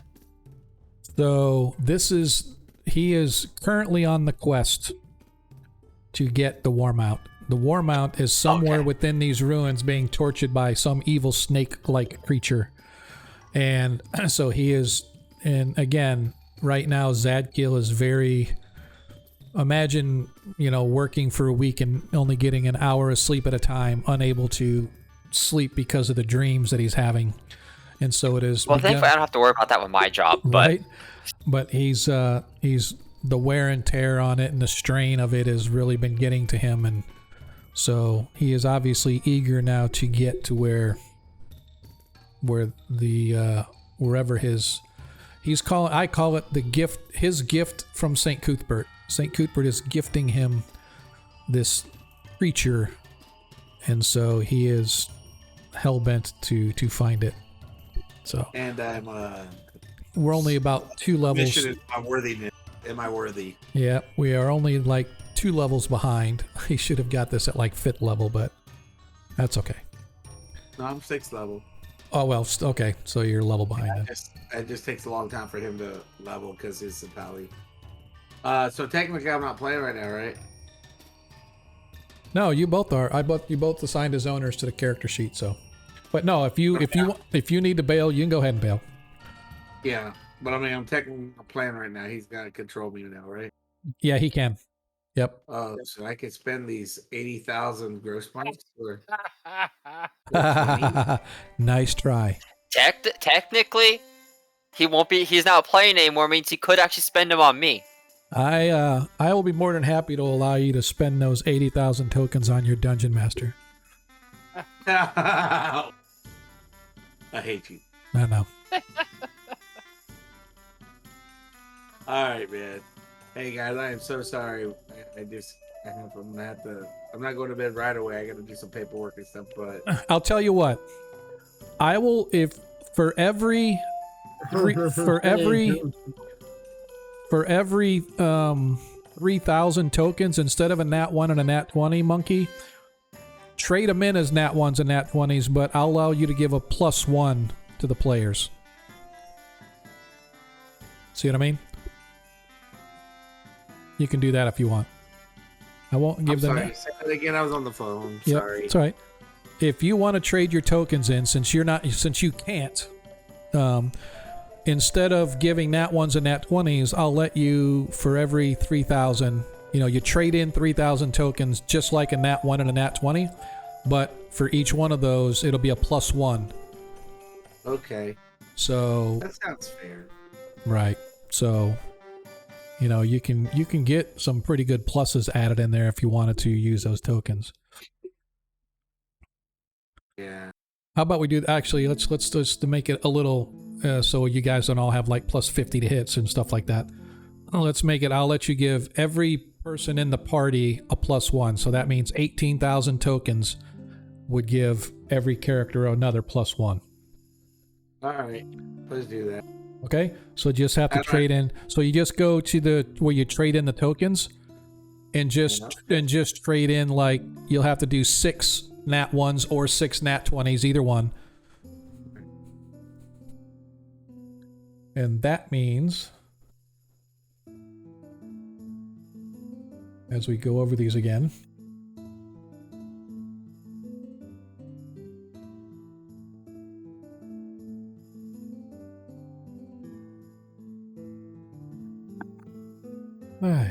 2, 3. Yep. So that means right now, Barris has a +5 and a +2. Deglin has a +5 and a +2. Mithindar has a +4. Ronnie has a +3. Varys has a +2. And Zadkiel has a +1 and a +3.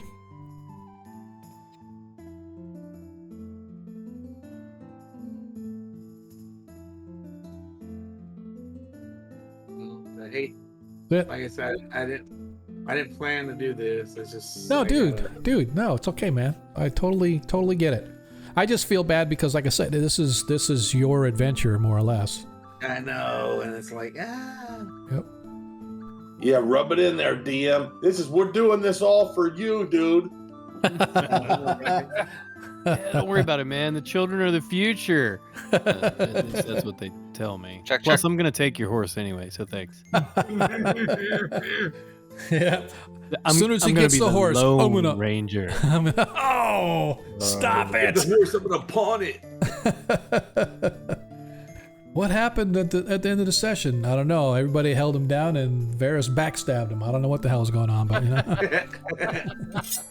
All right. As we are back from our impromptu break, thank you everybody for hanging out with us. If you are just arriving, please click the follow button if you haven't already. Trying to get our numbers up. We're somewhere around 200, fluctuating in and around there as people follow and then unfollow, and however that crap works on Twitch. But it's my story and I'm sticking to it. It says I've got 200 followers. That's what I'm saying. So that's where we want to be. Appreciate you guys hanging out. As we left off, our party found themselves in a conundrum on which direction that did they want to go. They have a ruined temple area directly ahead, and they have a door that they have just managed to finagle open due to the excessive strength provided by Deglin, their cleric with the belt of giant strength, has opened this sturdy iron door that has been sort of wedged in place over the centuries. They got that open, and they've discovered a hallway leading into the interior of what looks to be some kind of a mausoleum of some kind. So Good luck, everybody. all right, man. Thanks, Monkey. We'll see you. Good luck. Have fun. See you, man. See ya. So as we look now upon our two avenues, which direction do we wish to go? Do we wish to go deeper into the mausoleum, or do we wish to explore the ruined shrine area along with the stone steps leading down into probably a lower dungeon somewhere? Can Zadkiel sense the direction of his goal? No, and that's you have an overall It's here. it's a presence of evil in this place, and you know that you are where you're supposed to be, but now St. Cuthbert has tasked you with finding it, but he is not giving you any real guidance on where to find it.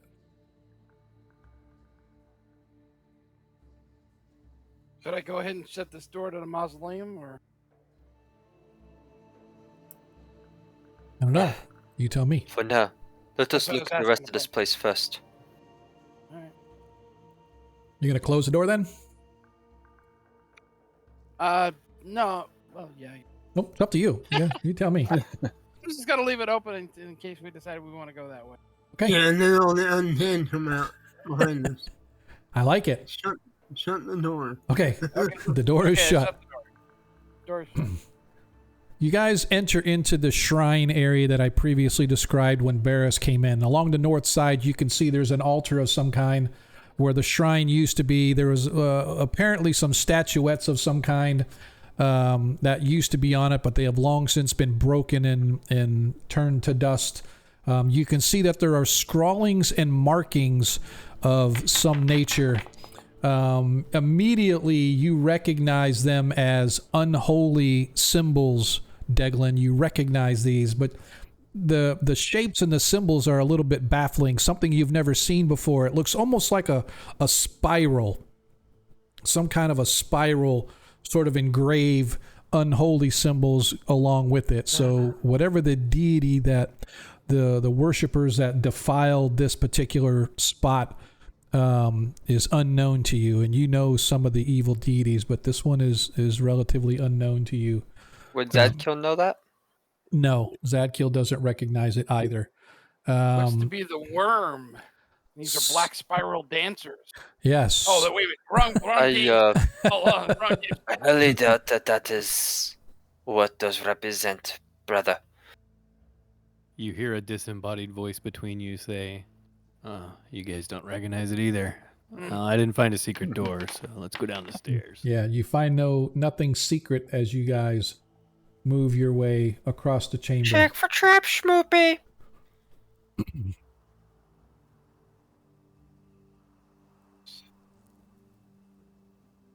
Are these torches actually giving off heat, or are they actually magical, like a light spell or something?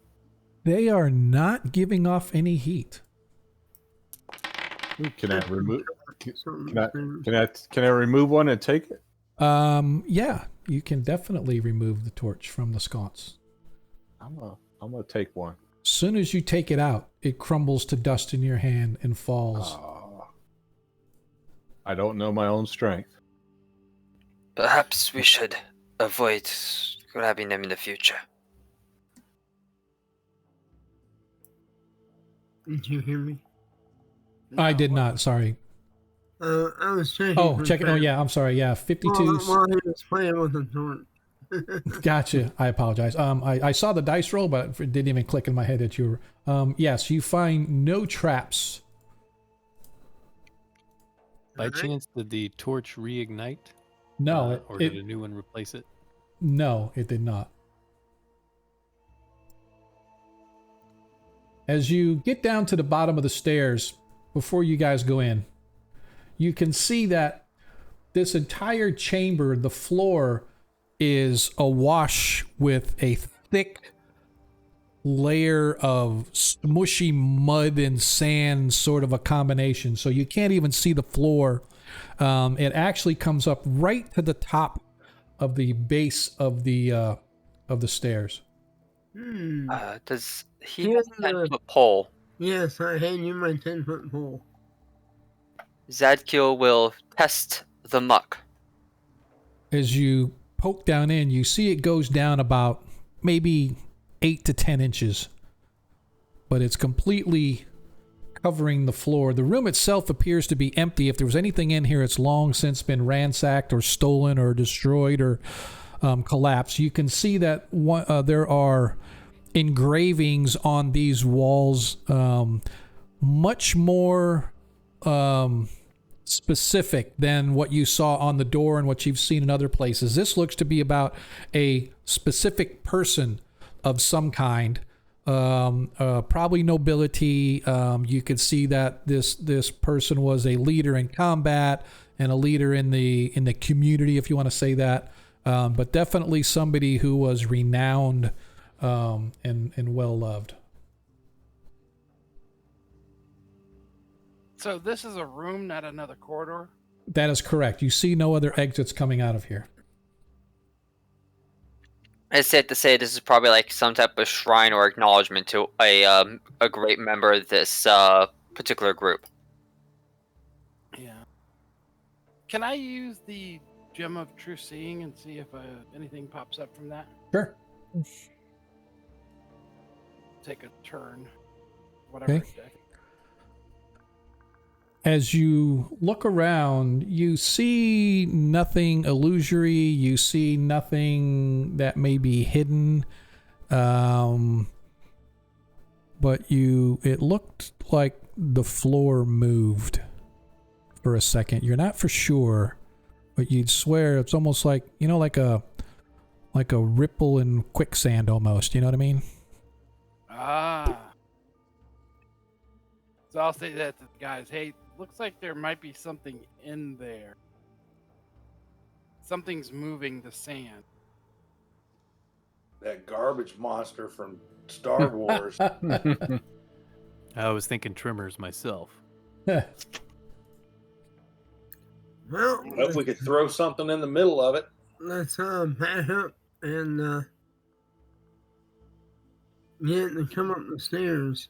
Throw some burning oil in there. Well, let's I mess don't up think that we need to light this and place on fire. yeah, it's not find on the stairs. Let's make it come to us. It's Okay, already well, desecrated enough. we're not. We're gonna go down the tube then. I guess so. If that's the only other way around. I can Yeah. open the door again. There you go. Huh? Shut the door. All right. As you open the door, you find yourselves in a hallway about a little over 10 feet wide. Slowly moving your way down. It's the sounds are muffled in here. The light again continues to be muffled, as if there's sort of a heavy oppressiveness upon it. All right. Wayward Paladin, before you run off and fall in the trap, you may want to A, either talk to us, or B, let me help you.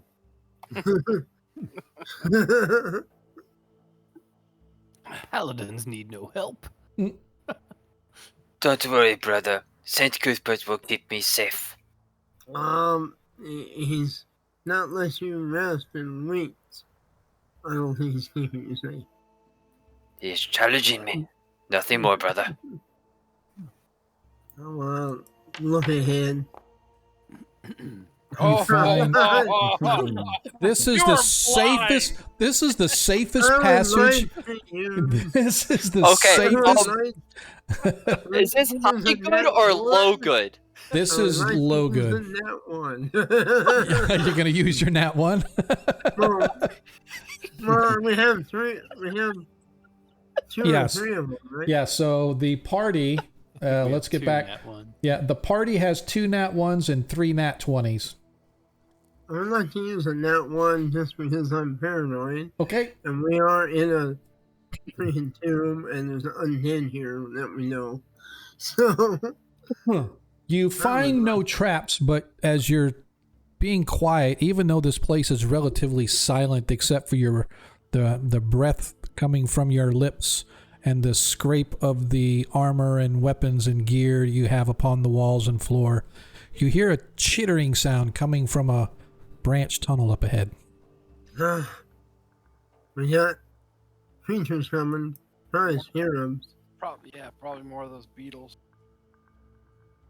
Well, if it's more beetles, we will crush them as we have done the others. Onward. Turn invisible. Okay.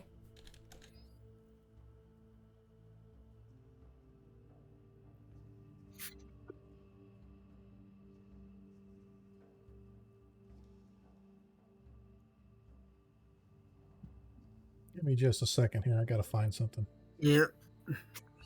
I just want to go up to a corner and peek and listen.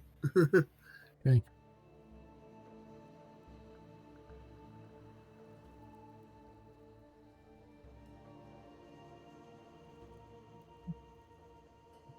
Here. Okay. As you peek around the corner, you see a rather large rat. Only one. Sort of sniffing along the walls, chittering. Gets over to where you're at. Looks at you. Runs away. Heading south. Disappearing down the south hall. There will probably be more of them further down. Could be a mage's familiar too. Did that rat look anything suspicious to me, DM, with my ability to identify animals? You saw that it was a rather sickly looking rat, so it probably had some kind of a disease on it. New York rat. Yeah. Seriously. Where rat? Yeah, New York Not dog. a New York rat, a UK rat. Yeah. Ah, those things are huge. As you look down the hall, you can see nothing else down there, Varys. You could see as far as you can. The tunnel extends past your length of vision. I see a stairwell, and it looks like it turns the corner here. Correct. Or we can go west. Barris, as you step in, your eyes indicate to you that the hallway goes as far as your vision shows and then ends in a wall. Okay, I report that it looks like a dead end, but I think I advised them about 60 feet ahead. I'm gonna walk down that way and see, just check for secret doors, that sort of stuff. Okay. We don't hear any any type of ritual or something echoing through the halls, right? You do not. It's all quiet. It is. Okay. Well, it's quiet in the sense that, you know, there's the occasional creak, the occasional groan, the occasional collapse, or not collapse, but like falling of dirt from the ceiling and stuff like that, because this place has been here for centuries. Yeah, that's just scenery. That's correct. just scenery sounds. That's go ahead and give me your secret door check. Walking all the way down the hall, Barris, you find nothing. All right, I will come back and advise it is an empty corridor. Well, then south it is. Who would put an empty corridor? Take the time to dig something like this in a building like this.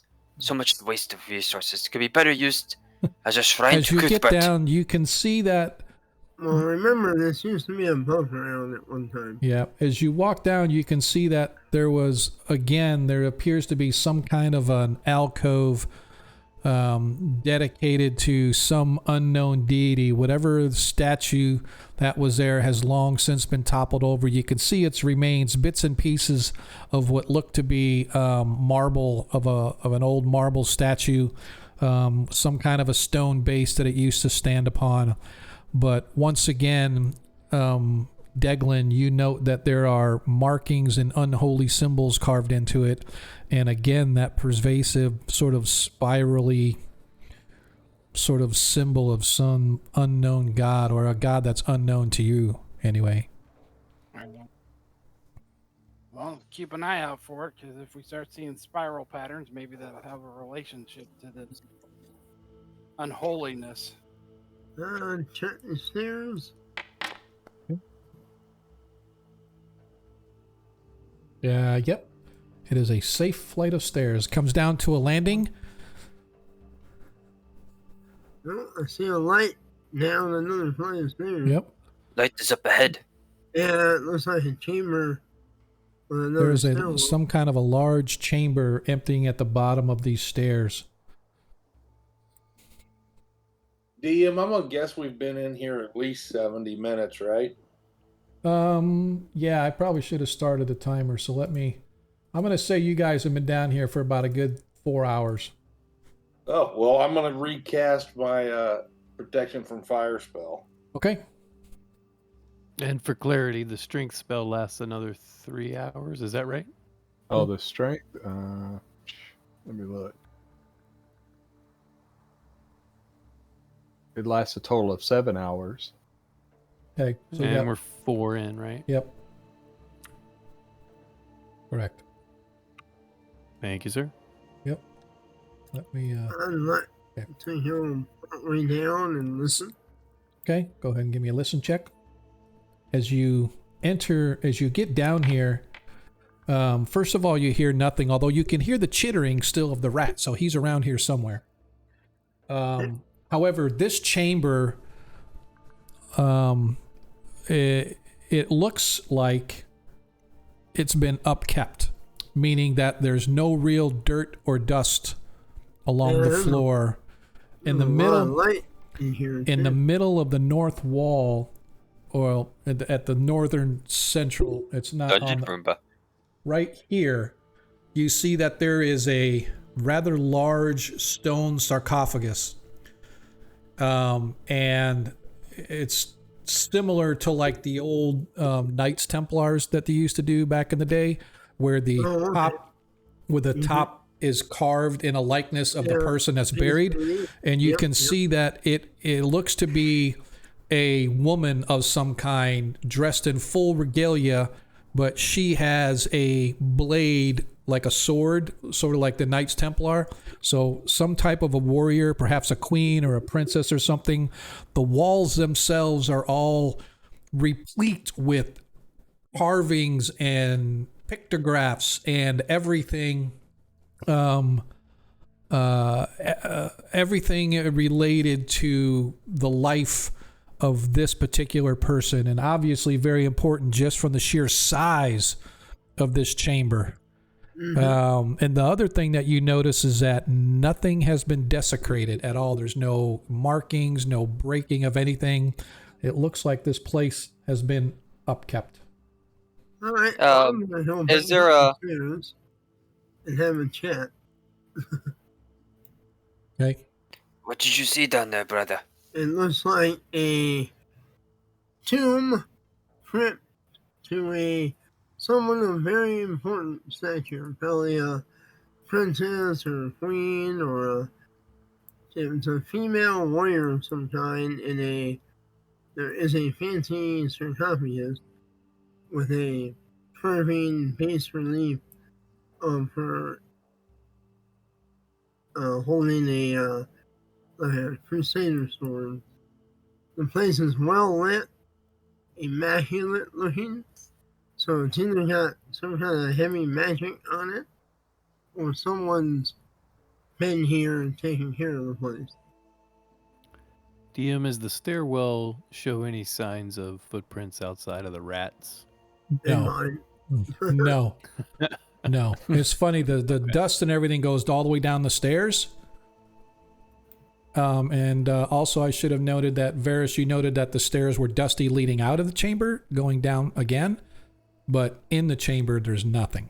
It's immaculate. So it's immaculate here, dusty here, and where we're standing. Yeah, so it's dusty on the exit one, too. The one down to the left. Oh, down here too. Yeah, yeah. All right. But Yeah, the room is completely clean as a whole from end to end. I mean, okay, It's gotta be magic. clean in the sense that it's clean. You know what I mean? Yeah. In the sense that it's been here for centuries, as clean can be. But it's not like there's this thick layer of dust you guys been treading through, and whatnot. But yeah, Yeah, so it's either got some kind of magic on it or someone's sweeping the floor or something. So, what do you Is this a want to do, magic? Paladin? Do we Well- want to define the tomb or just ignore it and move on? We must press forward no matter what, but perhaps if we can identify who this person was, we might get an idea of who this temple belonged to. Well, you and the priest can try and identify. I will pray for him. Maybe. All right, Sean. Is there any scripture in this room that any of us recognize? Is there any names that we know, or is her face recognizable to a warrior? no, but you definitely nothing specific name wise. But the all the pictographs and all the depictions and everything else all indicate that she was a rather powerful female in the court or in the kingdom. She looks to be a princess of some kind because you could see there's a couple times when she's kneeling before another man and a woman.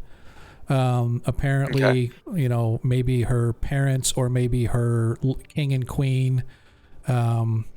The sarcophagus is still in very good shape. You can see that there are pictographs all over it as well, but you're not, from this vantage point, you can't tell if there's any name or anything inscripted. Where are we at? Outside the temple wise, are we in a specific kingdom where one of us would know the history of it? So you guys are in the Bright Desert. The Bright Desert in the world of Greyhawk used to be the Kingdom of Sulm, S-U-L-M. The King of Sulm made a agreement with some dark god for some powerful magic, and he was gifted a crown known as the Scorpion Crown. And when he donned that crown upon his head, he was turned into an evil man-scorpion creature. His entire land. I heard this part earlier. Yeah. Yep. Okay. So this is the kingdom you guys are in. So you are obviously seeing stories and legends and pictographs and historical representation before that happened. Okay, so everything above it happened after the crown. This is what happened before the crown. So none of us probably know the history of Solm to know who this princess or queen, right? Probably queen was. Okay. Probably not. It's quite. I mean, you could obviously go do research in Greyhawk or some other large city that might have the documents there to kind of tell. But off the top of your head, you guys would not. You know the King of Solm. Don't know much about his wife or whatever, or definitely not any of the underlings. We are starting to reach the part of this crypt where the dead have not been tainted by this unholy bond that their king underwent. I'm not so sure about that. Look to the south. There's dust all over those stairs.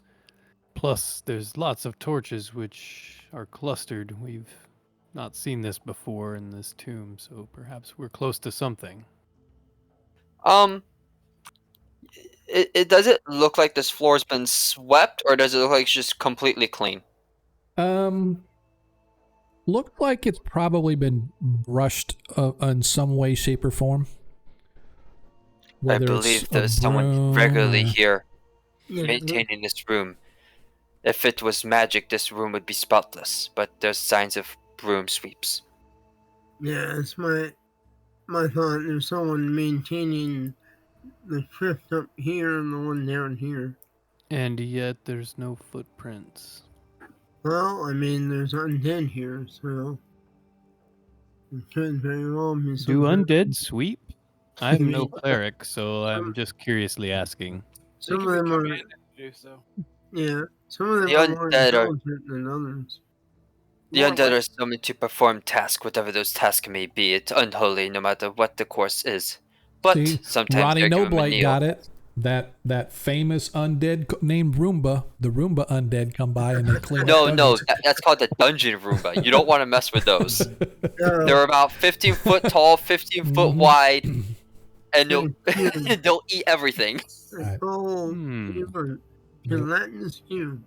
Yeah. No, they're not called a gelatinous cube. They call it a dungeon Roomba. There you go. Okay. Where to now? So we're going to go down? We're going to go to the sarcophagus? Or what do we want to do?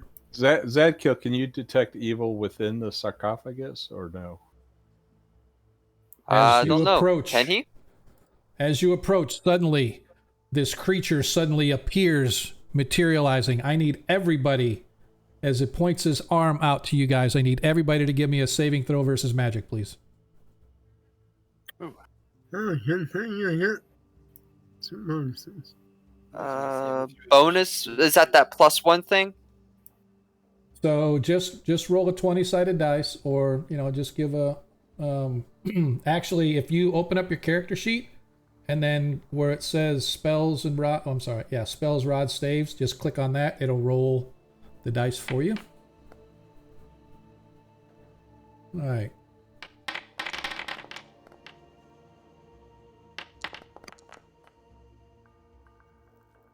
That everybody? 1, 2, 3, 4. I think I got a 13, it looks like. Yep. Okay. So here is. So I need to know, first of all. Well, let's go through this because this is going to take me just a second to work through because this is one of the things. All right. So I need to know. Put saves here. All right, Barris, save or not?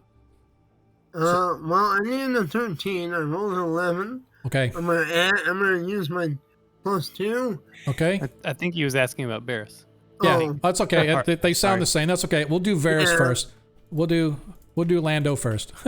I'm right. gonna use my +2 and make it 13. All right. So give me just a second here. So Varys now no longer has anything. So Varys saved.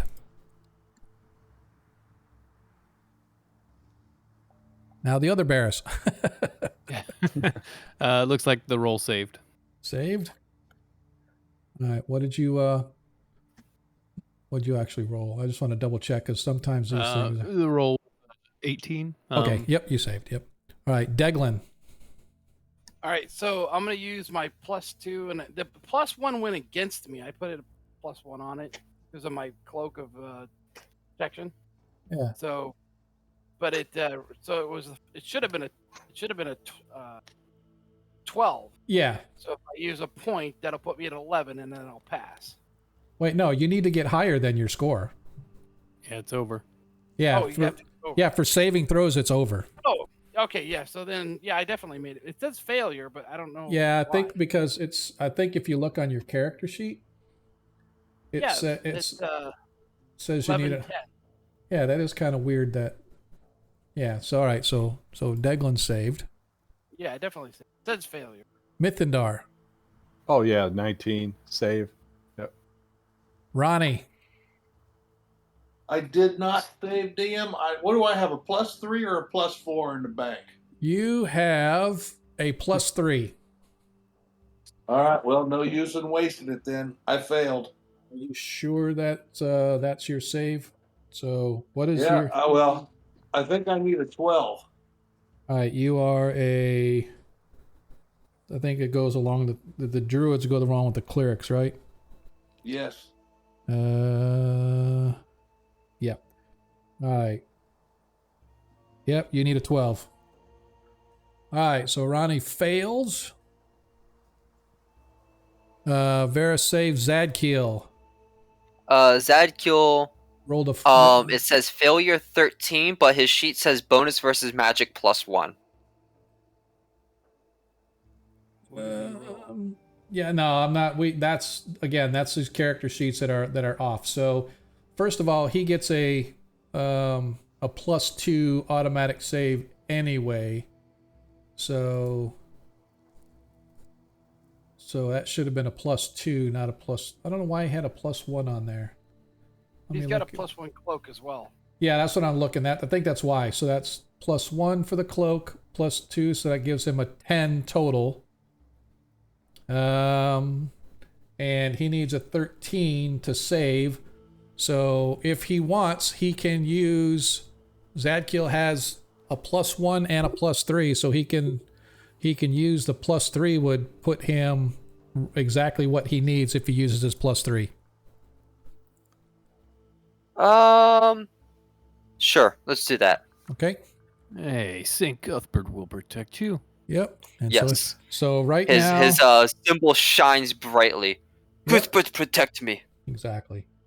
All right. So now I apologize for this taking so long because I thought I had the character sheet set up here, but apparently not. So the character sheet is missing something that I need. All right. So it looks to me the only one that failed was Ronnie. So Ronnie, I need you first of all to roll me a die. Well, hang on a second. Ronnie, we have that nat 20 you can use. Totally up to you. I need, first of all, Ronnie, give me a D100 check. Just Well, to roll. so we have a D20 in the bank, DM. We do.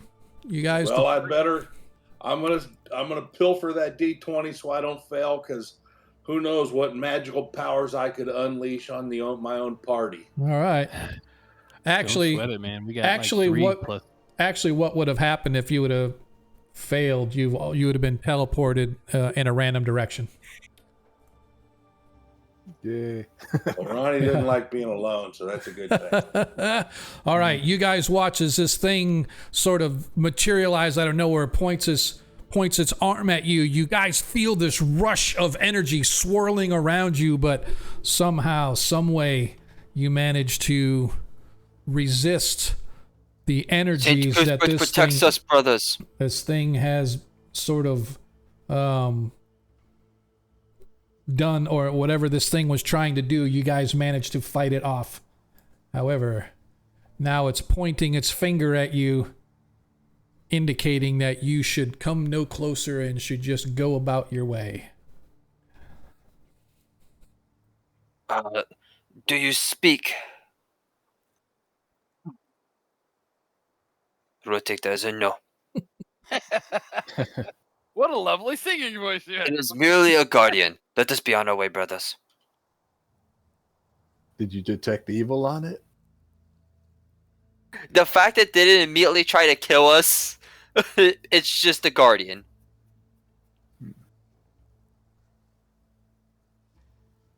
Okay.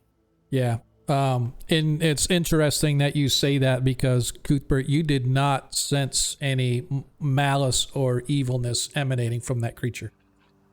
I'm Cuthbert now. I play a god now. Sweet. Can't wait Yep. till Monkey Boy is by his ascension. Exactly. That's why I said Cuthbert can detect nothing, because Zadkiel doesn't ever detect shit. But you detected no evil emanating from that creature. As you guys depart, leaving the creature to its own devices, you find yourselves at a flight of stairs leading down to a well-lit chamber. And from that chamber, this chamber looks to be like an entryway into the mausoleum. Or in your case, an exit out to wherever it is leading. So this looks like it's an exit out. Yes. Probably don't. No horse found. Well, Well, remember, time to we go. couldn't get deeper into this place, so this was the only way we got to go. Unless you want to go play in the quicksand thing. So We must press onward, brothers. Continue. Okay. As you continue to move your way down,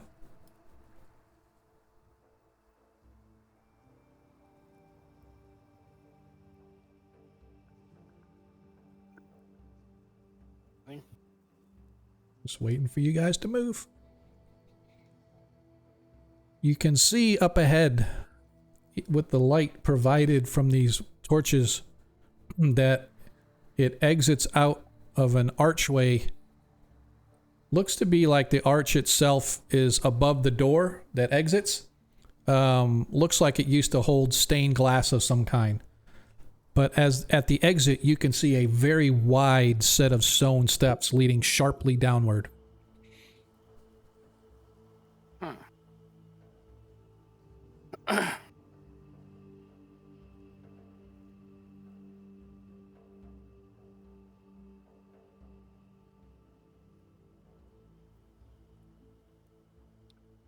So does Zadkiel feel any reason to stay in this tomb, or does he feel any direction going through the door?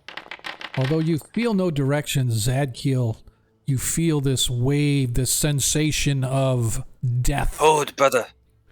And you feel this sensation of death sort of wash over you.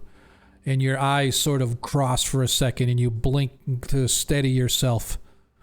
Whatever evil it is you seek, you are going in the right direction. Do I sense that roll up there too, or no? Huh? Do I sense that roll that we're not supposed to see up there too, or no? Oh, no, I just rolled just to see if you sensed anything. Oh, okay. Because you rolled as a mummy. Well, yeah, it's because I was actually, for whatever reason, I was still clicked on a creature, and if I create a creature off of another creature, if I forget to change the token name on the back end, Yeah, I know what you mean. Yeah, I've done that before. Yep. So. We are definitely heading in the right direction. The stench of this desecration grows stronger with every stride. well, your esteemed steed should be waiting for you. Plus the enemy that we must face. Well, you must face. More to help. And your help is greatly appreciated, brother. I want to look for traps Okay. before we walk through this archway. Gotcha. You find no traps. You find no traps, but you do find a piece of broken glass, a red color. Looks like it probably fell out of the archway. Nothing particular about it, but it's interesting that there's remnants of a bygone age lying here at your feet. Looking over. Yeah. It looks to be like leaded glass of some kind. Ancient in material, maybe a couple inches around, broken in edge and stuff, so sharp edges, be careful. Wrap it in a piece of cloth. Stick it in the bag of holding. Okay. In case it has some value. Yeah. And pull out that gem of seed and take a look. Okay. And see if there's anything like hiding on these stairs. Okay. Yeah, you see nothing. It is just a straight set of stairs, cracked and broken, little pieces of rubble laying here and there. The ceiling swoons overhead, perhaps 50 or 60 feet above you guys.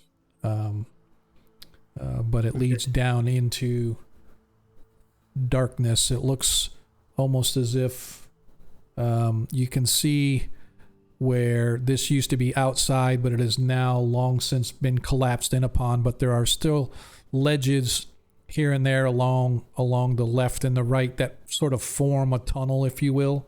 The remnants as you guys are walking underneath, kind of looking around.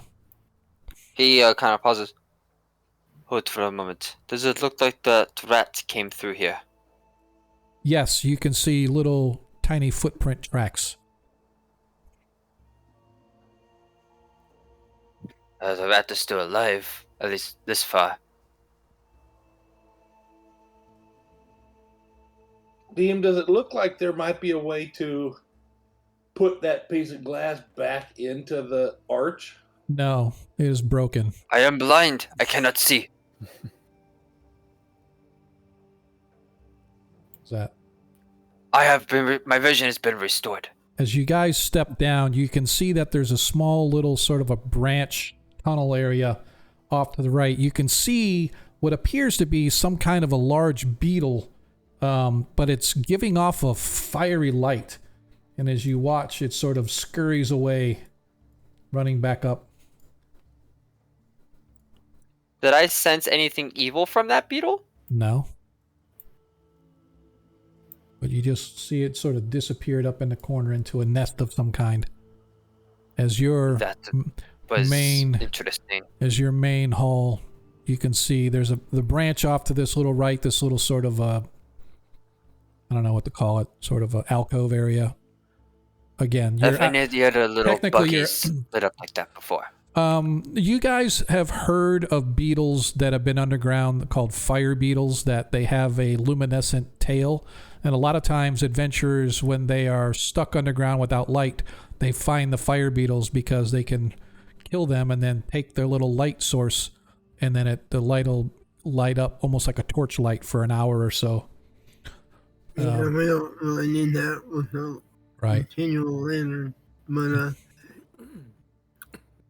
probably don't want to have horned beetles behind this if there's more than one. Right. Do we want to deal with those, or do we want to Might be best. move on? I say we kill them. Says the Can I druid. tell, can I tell which way the rat went using tracking? It looks like it went, well, go ahead. Is there a tracking skill check that you guys use or not? It's a percentage? Yeah. Yeah, for the ranger, it's a percentage. Let's see. Depends on the creature's action, blah, blah, blah, blah. Must have observed within the past 3 turns. Yep. Ranger can begin tracking at a place where the creature was observed. Creature's action going along normal passage or room is what I assume this would be. Yep, and you can see that it continued to the south. It's sort of scurrying back and forth to the left. Looks like it's foraging or looking for food. Gotcha. I just relay that to the rest of the party. Okay. I don't think we really need to mess with beetles.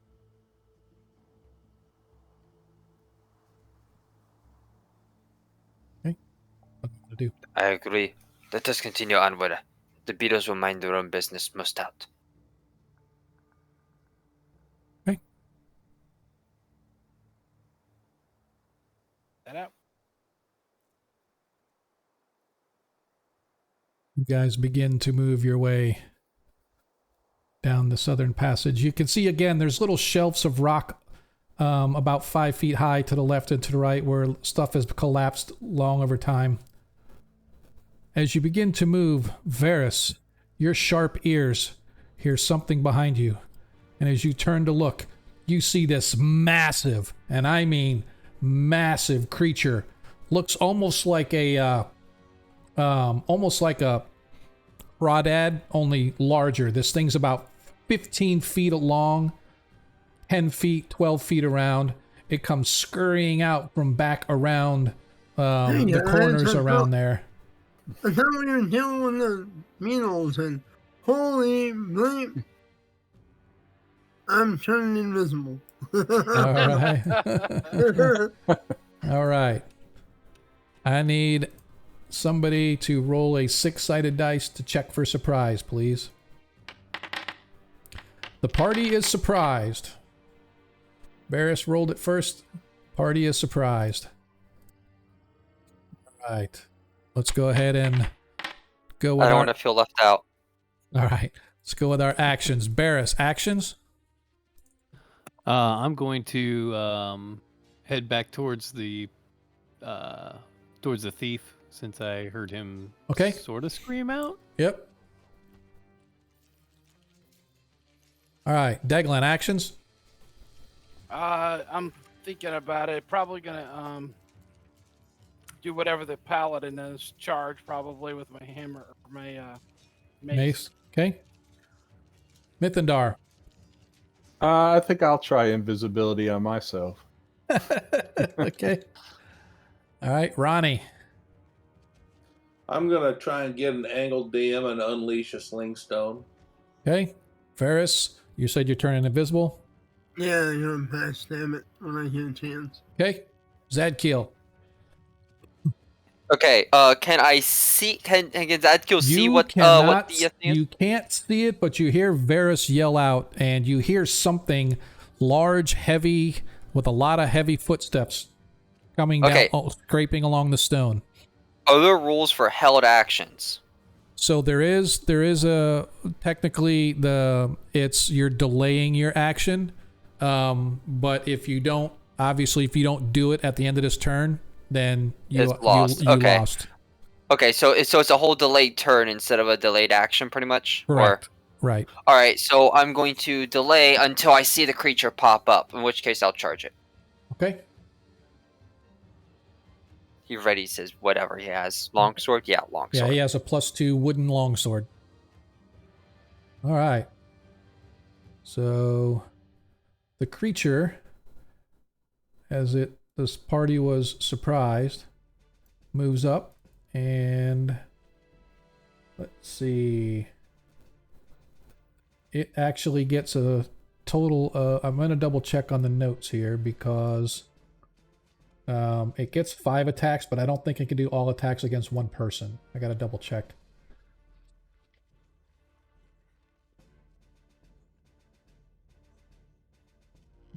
Character.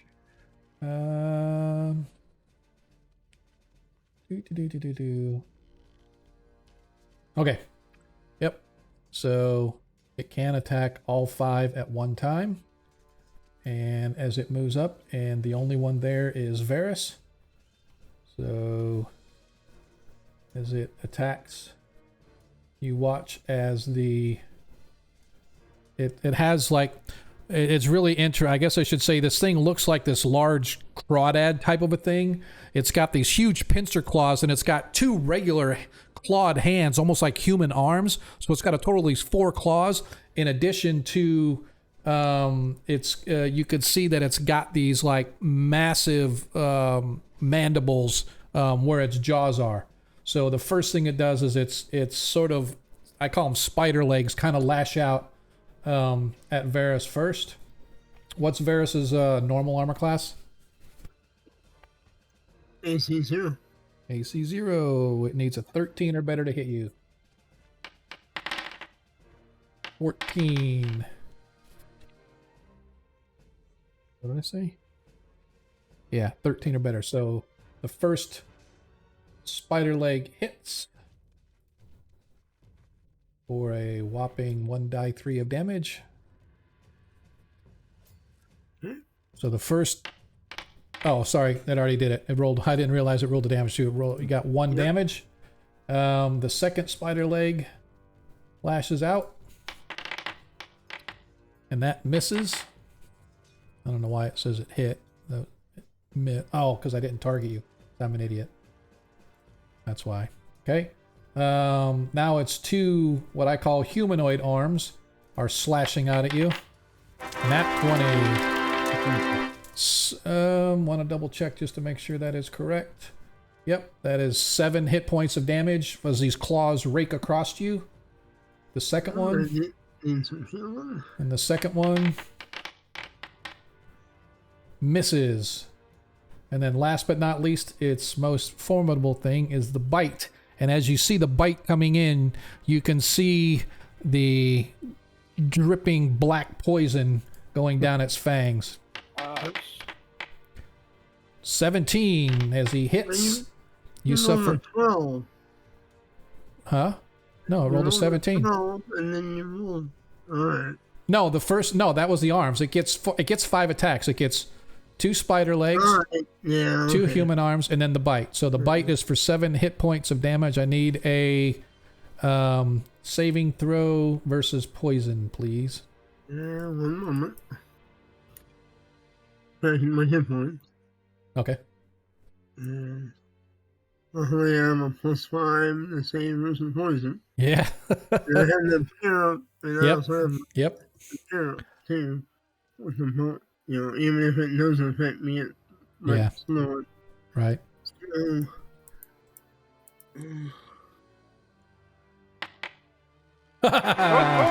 Nicely done. Nicely done. I dig it. All right, so that is its turn. So now we actually go, or I should say we actually go into combat now. As the party goes first, Varus. Varus, you are up. All right. No, Varus or Varus. V? Varus. V with the V. So you're just going invisible, but you can also move if you want. I'll allow you to yeah, do I want to movement. move behind him, yep. Okay, got you. All right, that's your action for this turn. Varus.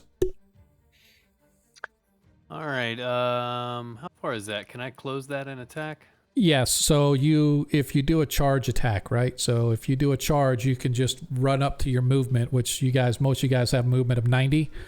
I think you guys might have a 120. It depends on the armor and all that stuff, but basically you can go as far as your movement. You get a +2 to attack, but the creature attacking you gets a +2 to attack you when it takes back. Oh, that's no bueno.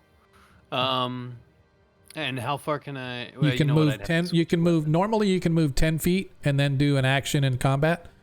But again, if you want to charge it has to be into melee. You can't like charge across the room and then do like fire a bow or something like that, right?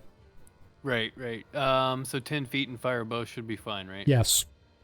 All right, I'm gonna do that. I'm gonna move up 10 feet, and just try to fire off one of my arrows. So you got a short bow or a long bow?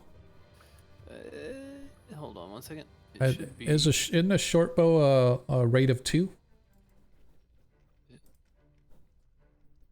Let me double. Short and long are 2. Yeah, that's what I thought. Yeah, So, it is a long bow. so you get a 2, and this is a large creature, by the way. This is considered large because it's 15 feet around, about 15, 16 feet long. Has a little prehensile tail, although the tail doesn't look like a spiky tail. Just sort of all for show. Okay. So my longbow is a magical longbow +1. I'm also going to draw my +1 arrows. Okay. So are the arrows are to damage, right? Not to hit. That is correct. Gotcha. The bow is to hit, the arrows are to damage. 8. First arrow misses. Pew. All right, here comes the second one. And that, Second arrow oh misses. boy. Yep. Both your arrows go flying past. Make sure you decrement your arrows. Will do. All right, Deglin, you're up. Just a quick question: is there a 200-pound rock anywhere near? No. Damn it! There is a 200-pound half elf. Hey, That's true. would That's you true. like to get there quicker? I can Toss the just dwarf. hold Toss my the flaming dwarf. sword out. Yep. Toss the dwarf. Okay, so yeah, I'm gonna do a charge. Okay. Go ahead and do. Don't forget you get a +2 addition, but the creature gets a +2 if it attacks you. Targeted it. Go. Come on, open up. Doing. All right, so you said large, yes? Yes. Oh, that was so close. Can I use points? No, not to make it. Not to make it a crit. No. Not to make it a crit, but I was thinking I missed it. Oh no, you hit it. You hit it for Okay. 16 hit points of damage. Nicely done. You walk up and you cleave into this shattered bones and the sort of the hard, bony outer exoskeleton.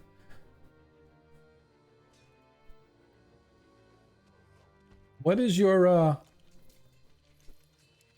mace? +2. Okay. Yep. Just making sure. All right. As I said, you slam into it, and you watch as like bits of bony outer shell sort of get flayed off and smashed into as the creature sort of hisses and squeals and sort of backs up for a second, then renews its attack. Zadkiel. I must save my brothers. He is going to charge and hit it with his +2 wooden longsword. Yep. All right. So just so you know, his strength is a 18 something, so he gets a +1 to hit. So his pluses are going to be a total of a plus. Well, you just have to add +2 because his sword and his normal attack should already have it added into. But you get a total of a +2, 3, 4, 5. Total should be a total of a +5 on your to hit. So just go ahead and roll. When it says the situational modifier, just add a +2 and it should roll correctly. You know how to how to do this, right? If you open up his inventory and just click on next to the sword where the little dice is, when you mouse over it, it gives you a dice. You click on it and it should roll correctly for you.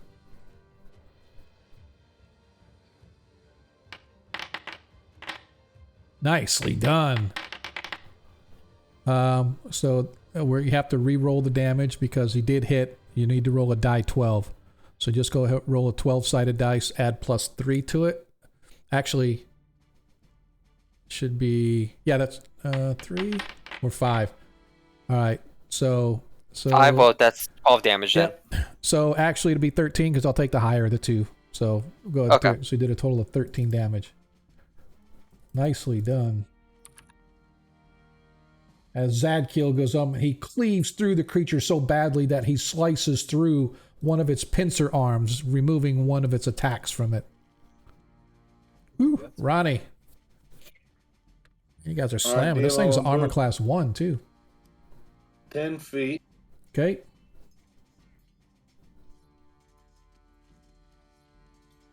Give him, well, that was wrong. Give myself a better angle and then unleashing a stone. I like it. Or correction, bullet. Gotcha.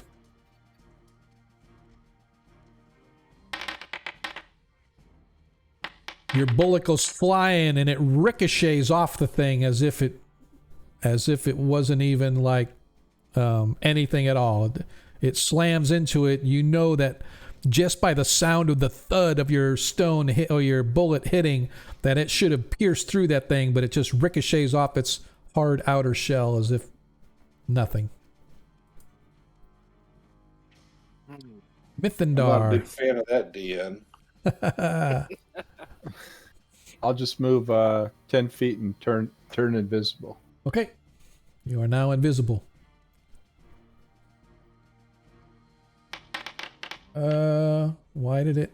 Oh, why did it? Oh, that's right. As that's the creature's turn. That's why. Ooh, I was like, oh, it's right. You guys got to go first. I forgot it had a surprise round attack. Okay. As this creature loses sight of the elf, now sees the two guys in front of him. And he has 4 attacks. So 2 attacks are going on Zadkiel.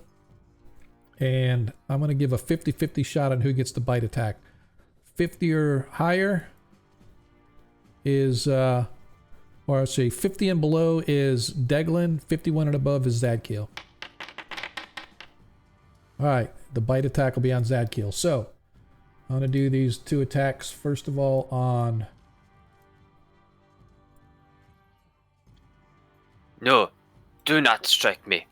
Yeah, as one of the spider legs goes after Deglin. Why did it not roll? Don't know.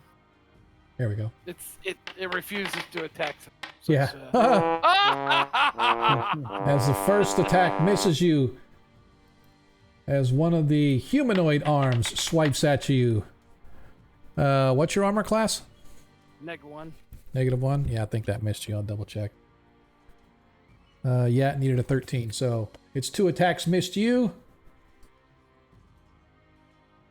As this one attacks the priest. 16 hits for 8 hit points of damage against Zadkiel, followed by the bite. Oh, but protect me. Maybe it bit itself. Yep. I want to make sure we take the 8 off, so that leaves him 53. All right. As we go back to the top of the order, actions, everybody. I know that Varys is going to backstab. What are you using? Your longsword? Yep, my magic longsword. Okay.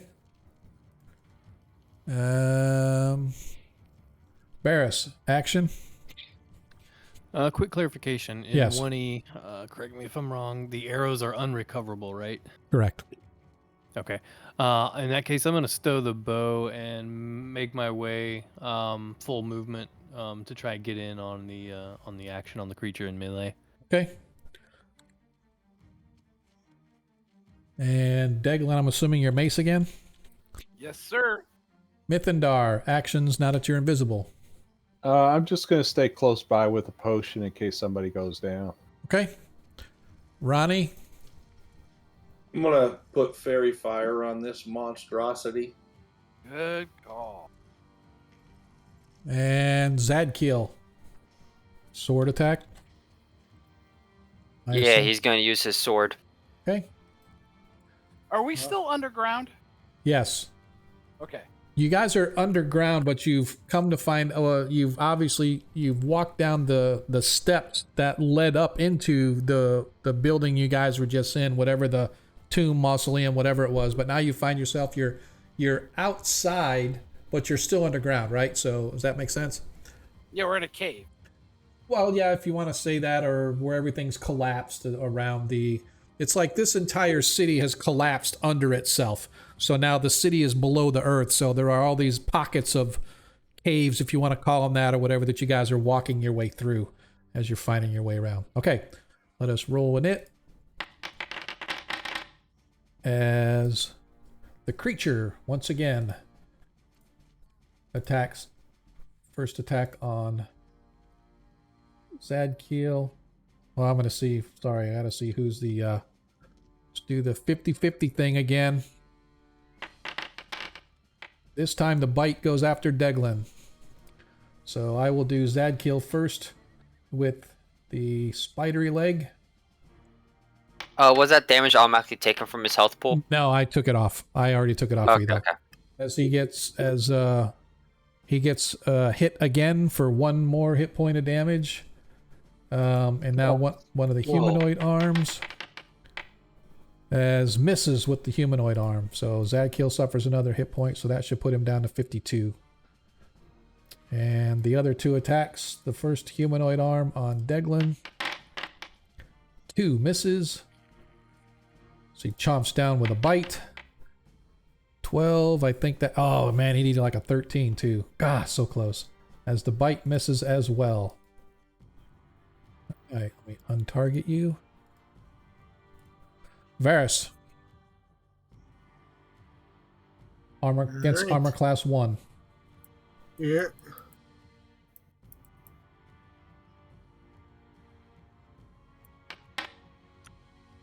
Well, that will hits. hit. That hits. And this is a large guy. It is a large guy.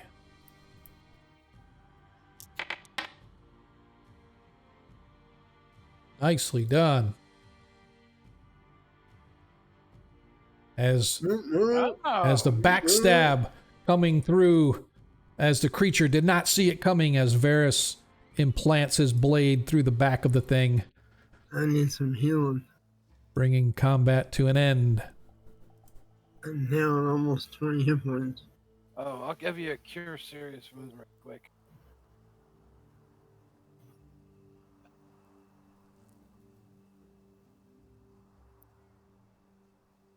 Oh, that one hurt a little bit. Hmm. Indeed. A lot.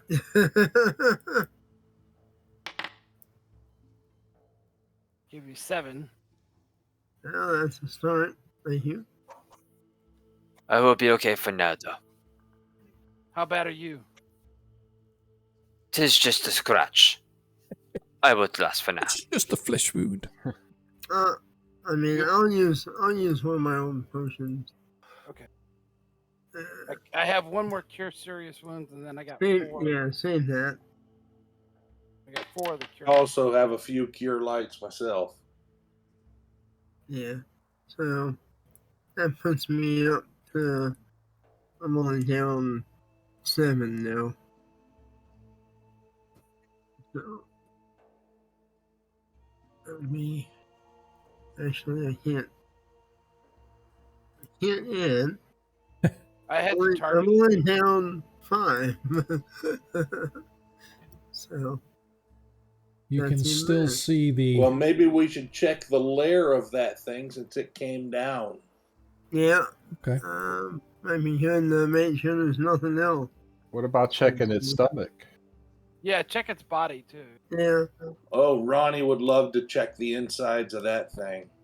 So, as you cleave your way through this creature, in its gut, you find a lot of refuse, half-eaten creatures, not sure what they are, but in and amongst that, you manage to find a sword and a shield. Ooh, a shield.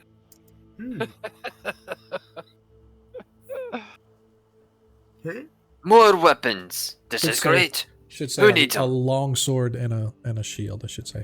Alright, I'll put those on the treasure sheet. Yeah. We should probably clear the old stuff off there. Everything else has been either put in the bag of holding or sold or given away. Well, I mean, yeah. Clear off the things that have been claimed. Yeah. There's, stuff from last session that hasn't been claimed. Is that a metallic shield or a wooden shield, DM? Everything's made of metal. Ronnie just throws it on the ground in disgust. Oh, I will be checking that out. That's for sure. You said long sword and It is. shield? It's a long sword and a shield. Another Yes, long that- sword to add to my collection. That shield must have been what repelled my stone. Ah, yeah, that was what it was. That's what it was. Shinobi. Alright, who's messing with... Somebody just messed with the file. Upon picking up the third longsword, he sprouts a third No. arm. Who's messing with the document? Because you just erased everything I did. Nothing I just cleared out the chat. I didn't clear out the. It wiped everything I did. Were you putting it in the journal, or were you putting it? Yeah, I was putting it in the it journal. shouldn't have done that. I didn't do anything with the journal. It wiped it. Yeah, the timing was pretty close there. That's I interesting. think it did that last time. I don't know why it would do. Oh, maybe if he didn't do save. I don't. That's weird. Yeah, Because, I was typing stuff, and then you cleared it, wiped it. my apologies. Yep. No, I haven't touched it this time. I haven't done anything. I give up. It keeps erasing it. So Just put it in the chat like we did before. Like, Yeah, and then we just cut and pasted it. Yeah, because I didn't do anything. I cleared chat, but I didn't clear nothing with the journal. It should have been. it's been erased twice now. I don't know what's going on. Not sure, but yeah. So just go ahead and, like I said, you just for now you just put it the sword and the shield. However, as you look around, you can see that there was some kind of a nest up there in the rocks, up maybe 5, 7, 8 feet into the rocks, right up in here. Check it out. Right up in here. And as you look around, you see that there looks like this creature has been accumulating a small little hoard of treasure over the years that it's been here. As you find a small pile of gold along with several fine pieces of jewelry. Well, go through that then. So you find 2,000 gold. Nice. And 8 pieces of jewelry. All right. 3 of them are 500 gold. Okay. 3 of them are 900 gold. And 3 times 500, 3 times 900. 1 of 1,000, and another one of 1,200. Nice. Any of those little beetles around? Any of those what? The little beetles, like the one we saw at first? No. You see that the fire beetle, whatever it was, sort of disappeared into a crevice up in the northern thing up there. Ah.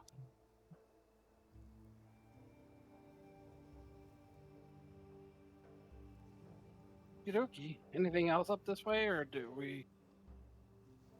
I'm going to continue on.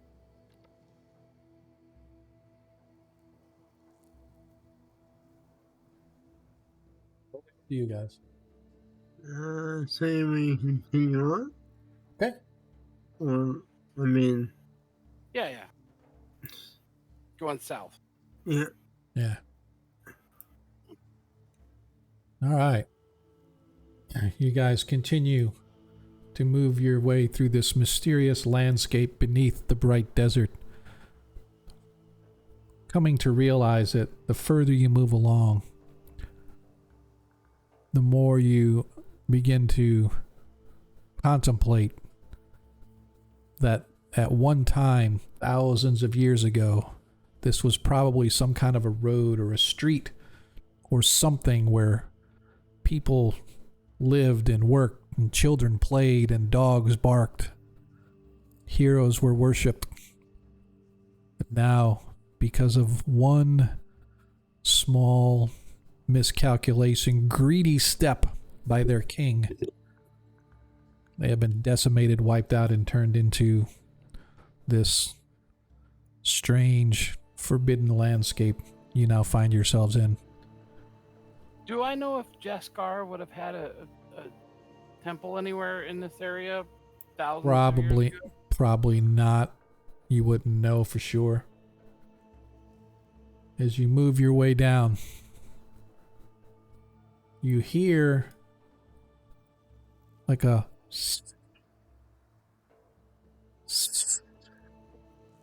incoming. Almost like whispers. You can't quite make out what it is, but Shield. Shield wall. Borg! As you guys move your way, Oh, the passage narrows, forcing you to go single file through this small little choke point. Beyond, you can see it opens up, and even though your vision is clear only for a little bit, you can see beyond that there is almost a faint light in the distance. Not sure what it is, but you begin to feel a slight breeze on your face as you come around this bend, whatever it is. The whispering sort of sound intensifies slightly. I feel we draw closer. As you guys approach, you can see suddenly a drop-off to the right. It's almost as if you're now walking, or up ahead there's like this ledge that you're going to find yourself. Beneath it, it's almost like a cloudy barrier, as if you're walking amongst the clouds, and beneath you, you can see, think of like a huge waterfall sending up this mists of spray that sort of shadows everything below it. The air grows slightly cold as the breeze blows across here, causing your hair as your footing. Make as sure your you're not hair stepping off a cliff. as your hair is blown across. Well, those of you that have hair, is blown across. You find no traps as you move your way along. But you can see that you find yourself upon this precipice almost as if the land was sucked away beneath whatever stony remnants that this used to be. So it's like I said, the edge. go ahead and give me a 20-sided wisdom check. You have to roll your wisdom or lower, so just roll a 20-sided dice, compare it to All your of us? wisdom. No, just Zadkiel, who said he's looking over the ledge. You sort of look Versus a 13. yeah, no, so you want to be lower. So as you look over the side, you sense that there is something there, but it kind of goes away as Ugh. almost I as can if do it's the same, right? yeah, if you want. He backs. He kind of gives a little bit of a shiver and backs away. Yeah, I think you can actually click the whiz on your character sheet too. Yep. So Okay. I'm under. As you sort of stand there, you feel this unholy presence sort of flood your senses. It's almost as if like an evil being has passed through you. There's something incredibly profane hidden beneath those mists. So whatever is down there is surely more powerful and more deadly than anything you would ever hope to have to tackle. And that should you fall over the edge, it's guaranteed certain death. I go back and tell that to Zadkill. Yeah, I really feel something seriously evil down there. You and I both then. Stronger than anything else I've ever felt. Better prepare yourself.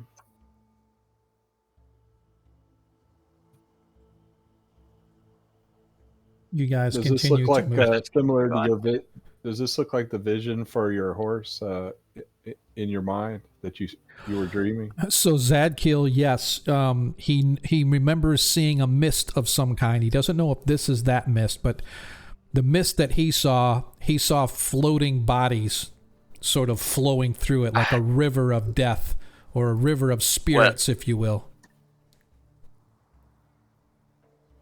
I am unsure if this is what I saw specifically, but I remember seeing a river of mist with bodies inside it. It is misty, but it is no river of mist and bodies, so It's misty, let's say but we're on the right path.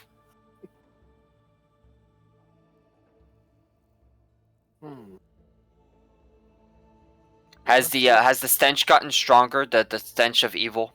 No, not really stronger. More pronounced, right? So it's not like super strong, but he's feeling an intense evil in the area. Alternatively, the evil grows denser. Press onward we must. Valley Farth. As you guys continue to move your way around, off to the right, you can see it's almost as if you're walking on this slight slab. And the thickness of it is so thin that you swear that if you were to put too much weight to one side, it would crack and fall off. As you come around the corner, Varys, you see, slowly shambling toward you, what looks to be some kind of a zombie creature.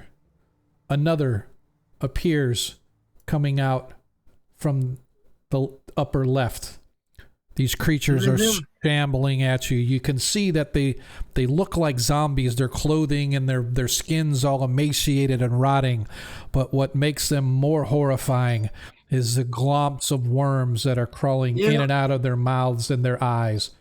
Sons of Caius, as they begin to move. fire and flame. As they Fire and mighty Nagus. begin to head right at you.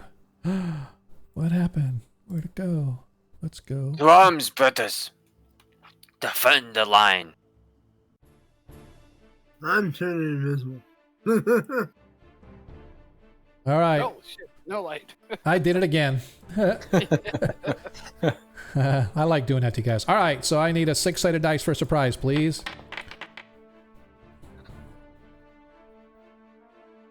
Anybody? I'll do it. Nobody is surprised. Therefore, let us talk actions. Barris with a B. Action. I'm gonna move to engage in melee. Okay. Deglin. I'm gonna try to turn him. Okay. Mithindar. Some magic missiles. Okay. Ronnie. By the way, Ronnie, you never had to cast your fairy fire, so you should not have to remove that spell from your list of spells.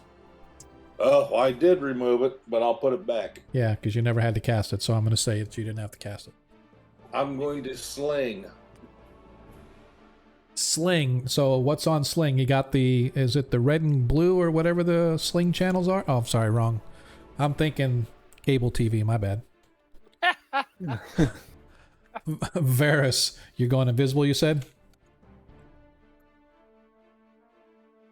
Yes, I want to backstab this one Okay. if it charges my friend. All right. Zadkiel.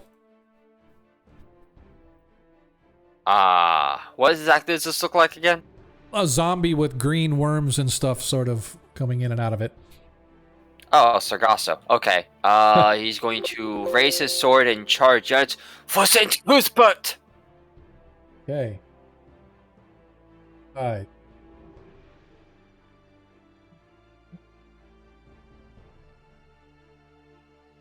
Okay, just want to make sure what they are. Okay, cheaper. Okay. All right. Let us now roll for initiative. Make sure everybody's in there. Oop. Yeah, that's right. Okay. Why does it have both of you guys? That's kind of weird. All right, Zadkiel, you're up first. Alrighty. All right, I need you to roll a saving throw versus, I think it's spells. Just a second, let me double check. I need a saving throw versus spells, please. So that means Zadkiel. When you get, now obviously you get a +2 on your Yeah. on your Is that save. Actually you get a +3 +3, is that versus magic or spells? versus Different? spells versus spells. Spells, magic. I mean, no. So the way we have here is death and poison, rod, staff, wands, petrification, polymorph, breath, weapon, and then spells. So it's just a saving throw versus spell. So you need to get a 13. So a die 20 plus 3. As you approach the creature, you feel this wave of fear just sort of swarm over you, but your faith in St. Cuthbert holds you steady as you swing your attack. Go ahead and attack. This is the normal swing, right? Not the large one? Correct. This is a regular. And you said it was, what, a +5 to hit? So it's a +2 for your sword. It's a +1 for your strength, and it's a +2. Yeah, you charge, so it's a +2 due to charge. So that's a total of a +5, yes. So D20 +5 total.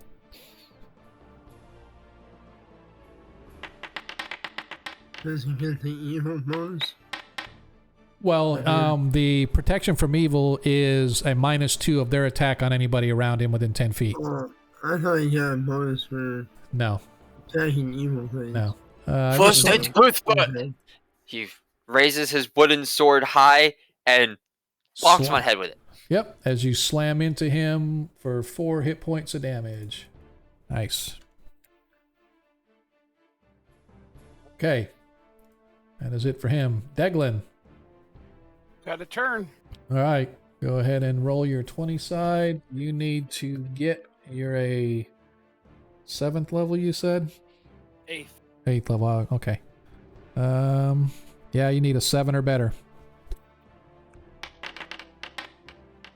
Oh, come on. Woo! Can I add 3? Huh? Of course you can. 3? Of course you can. I'm going to add 3. All right. So, just so you know, you're down to 2 plus 2s, and you cannot combine them, so you can't do a total of a +4. So you got 2 plus 2. So you manage to turn as the creatures turn to move away from you. When it's their turn, they will turn away. Varys. I just turned invisible and stay where Oh, I'm that's at. right. I forgot. Thank you. I was gonna wait until it Yep. passed me. Ronnie.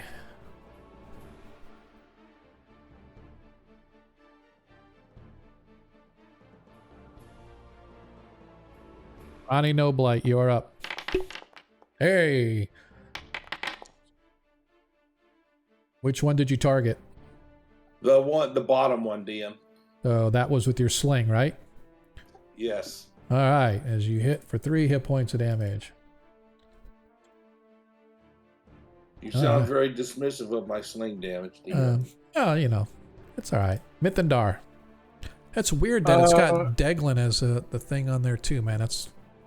Can I say a few words before I actually cast the spell? Sure you can.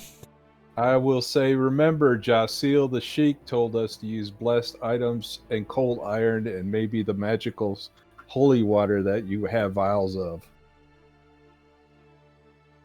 And I will cast the magic missile on the bottom one. Okay. All of them? All 4? Yep. Okay. Oh, it didn't roll it. Well, yeah, it does that, and then you have to click it to roll the actual damage. Oh, okay. 13 hit points of damage. Boom. Pew, pew, pew. Boom. You guys watch as little bits and pieces of this thing go blasting into it for 13 hit points of damage. Nicely done. As you eviscerate this thing with your magic missiles, worms and gunk go flying everywhere. There's little bits and pieces of it that are barely hanging on together, but it still somehow, some way manages to stand. Barris. All right, so I'm gonna move up to the one there in the north. Boom. I need you to give me a saving throw versus magic, please. All right. Saving throw versus spells, I should say. You got it. 5. As you fail, you suddenly feel this incredible wave of fear come upon you. And so let us do this. They are surrounded by a spherical zone of fear that's 30 feet in diameter. Those who fail saving throws versus spells when entering the zone flee in terror for 1 full turn. Fleeing characters are 60% likely to drop whatever they are carrying. Give me a die 100 dice roll, please.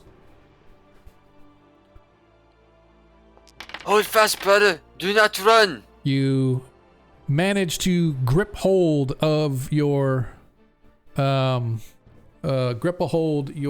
your weapon as you get close to this thing. The fear just rises up like bile in your throat, and you just go taking off in a random direction straight south. I need you. Yes. I need you. Stop. I need you so you can stop right on the edge. Right on the edge. I need you to give me a wisdom.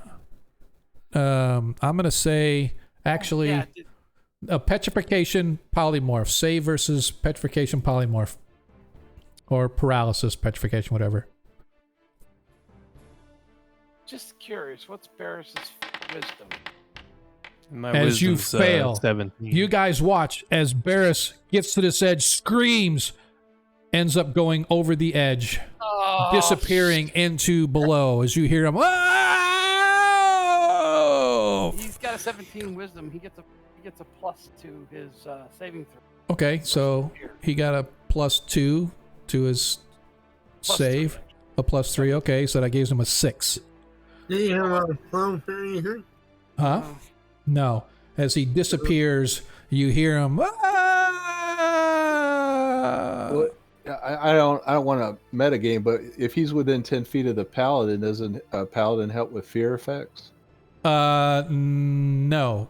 The aura that the paladin has is a -2 of any evil creature attacking anybody within 10 feet of him.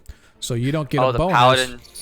The paladin's aura gives a -2 if it was attacking you. That fear aura is an attack. All right, this is just a straight save versus spell, and I gave you an additional check before going over the edge. Oh, he doesn't So have an Barris is- anti-fear aura too? What? No. We still got to 20. We got some. Yeah, I was gonna burn a natural 20 if Barris is gonna die here. I mean, that's I didn't kinda necessarily. ridiculous. I didn't necessarily was going to die. I'm getting ready to roll the damage. If you want me to. I mean, yeah. From what we were 20. told earlier, anybody that goes into this mist 30. dies. So Not necessarily. All right, so I have to hang on just a second. I gotta figure how many feet first he falls. And you're falling. All right, so if You're still falling. yeah, Tuck and roll, tuck and roll, tuck and roll. How long have we been falling for? I don't know. I don't have a watch. Or my watch doesn't have the time. The sundial. Use your sundial. all right. Hang on just a second. We're gonna first of all, I'm gonna do this. Okay. All right, so that's 1.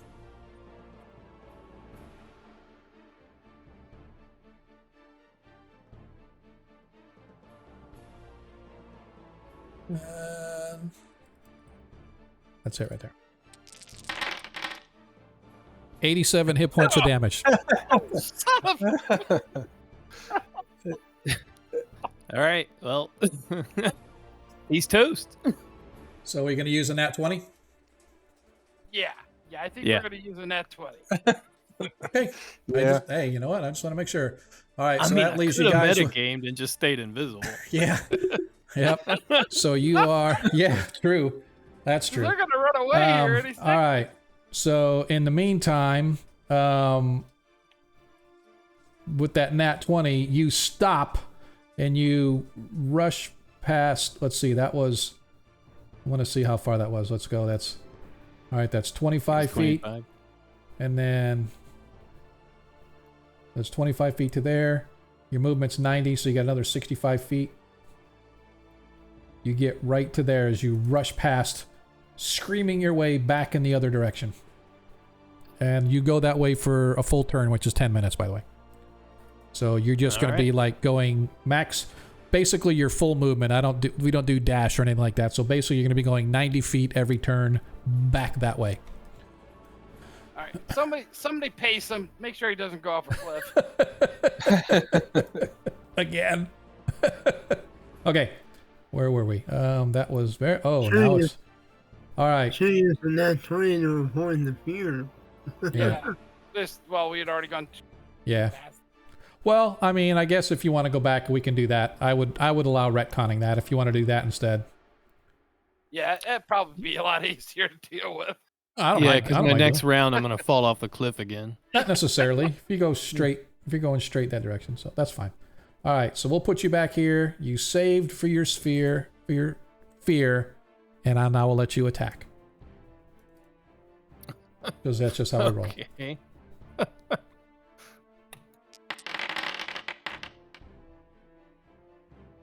So that's against undead that hits. Yep, that hits. And Well, that's it's armor class 10. So. it's a 12 damage. Yep, 12 damage. Okay. All right.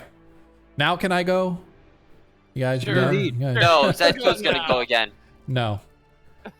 All right. As the creature begins to move asked. away.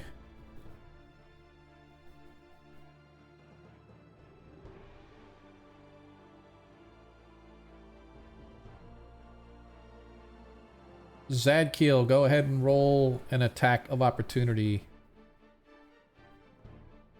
Ooh.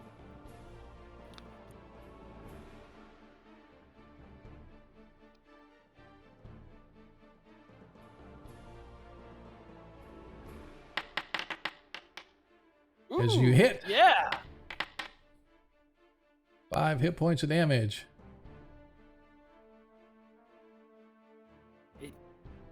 Where you going? Where you going, demon?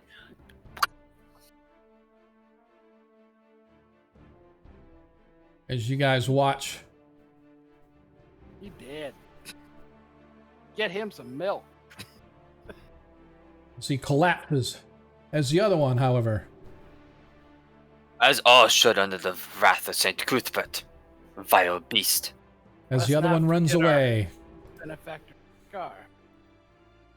All right. As he runs away. As we are back to the top of the order. Anybody want to continue any actions? You're going to chase after it, or you're just going to let it run away, and we'll leave combat. For Saint Cuthbert! Um, Gonna charge after it. holy, holy, I was told Zadkiel charges everything. That's what he's gonna do. Not necessarily. In combat, yes, but you can't charge that far.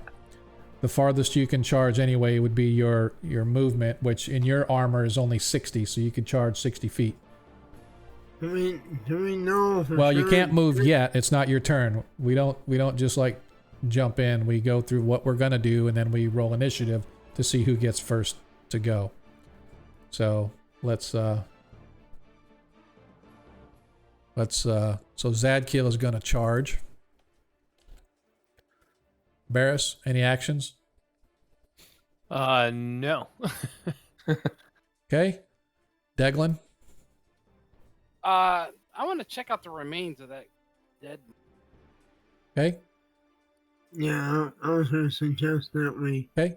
Mithindar. make sure it's really dead. I'm gonna try to follow Zadkiel since I was gonna help him out anyway. So Okay. Ronnie. Yeah, I guess I'm gonna follow them, DM, and let these other guys look at the dead Okay. mutant.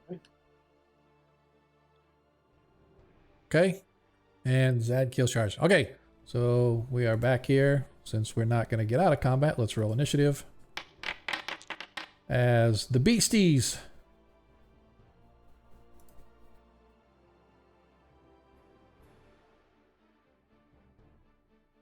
As Zadkiel gets ready to charge on after, as you begin to walk over, you see suddenly the wounds that Zadkiel put upon this creature, as well as the wounds that everybody else put upon this creature, sort of knit rapidly, and this thing sort of shambles back up, and it takes aim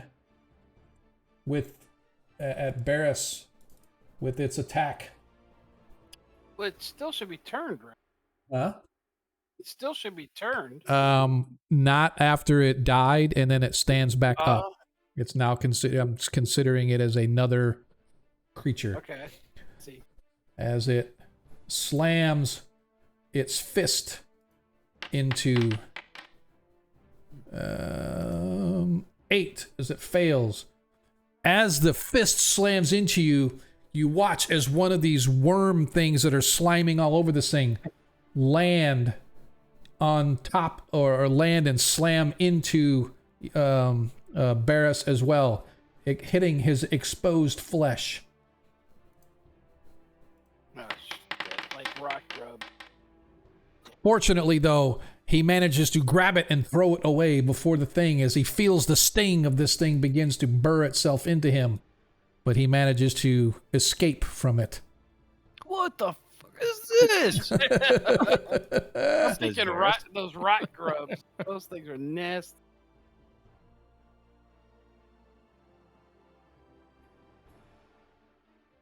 As the other one runs away. Zadkiel, you're up. Okay, so I said I was going to charge. Am I still locked into that action? No, because this thing is stood up in front of you. Okay.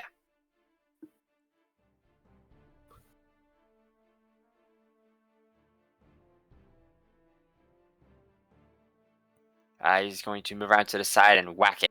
Okay. Oh, it stands back up.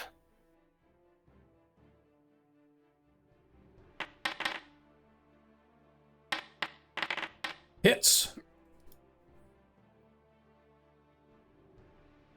As once again, you cleave right through the thing, slicing its arm off as it drops.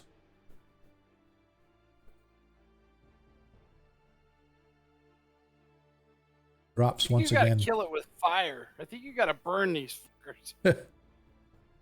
Deglin. Fire holy water.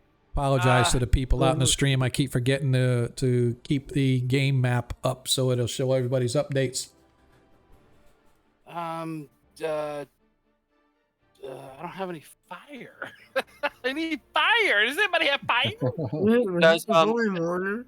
Yeah, Does Zadkiel have The Ranger's holding a flaming sword. Ranger, set it on.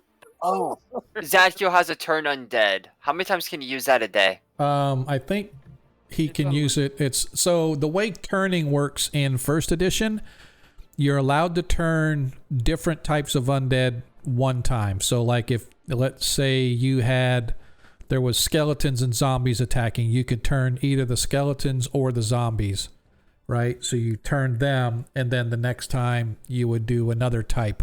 But once you've turned them once, it does. You don't go and or you failed or whatever. You don't get to try again for that same type. But let's say, and I put them in groups. So let's say you have skeletons and zombies attack, and you fail to turn them, and then later on another group of zombies attacks. You could try to turn those zombies, but not the original zombies. You know what I mean? So that's kind of how it works in groups. But there is no real. You could do it like every turn as long as there's different. Okay. So I can only attempt it once on a particular entity, and that's it. It's immune to it after that.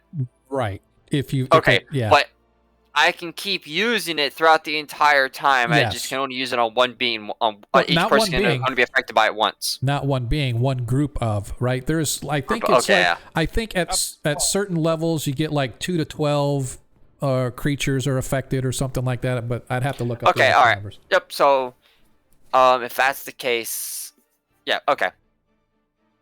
Yep. So the thing about a paladin Don't worry, is I'll turn it. Yeah, the thing about so normally the number of creatures affected is 1 to 12. At certain levels it goes to 7 to 12 as opposed to a paladin, you're a 6th level. Yeah. So you turn as a 4th level. As paladins turn at 2 levels below the cleric. Anyway, we'll talk about it. All right, so right now it is Deglin's turn. Well, I'm gonna walk up to it, I guess. Okay. And then just I don't even know what to do, to be honest. I've said this like 20 times now. Yeah. Pour holy water on it, or use fire, or use cold iron. I don't want to waste holy. Yeah, come on, man. I have holy water too. We're gonna Alright, well, finish more of I'm them. gonna dump one thing of holy water.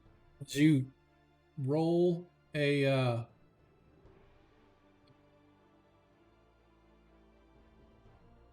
2d4 for me, please.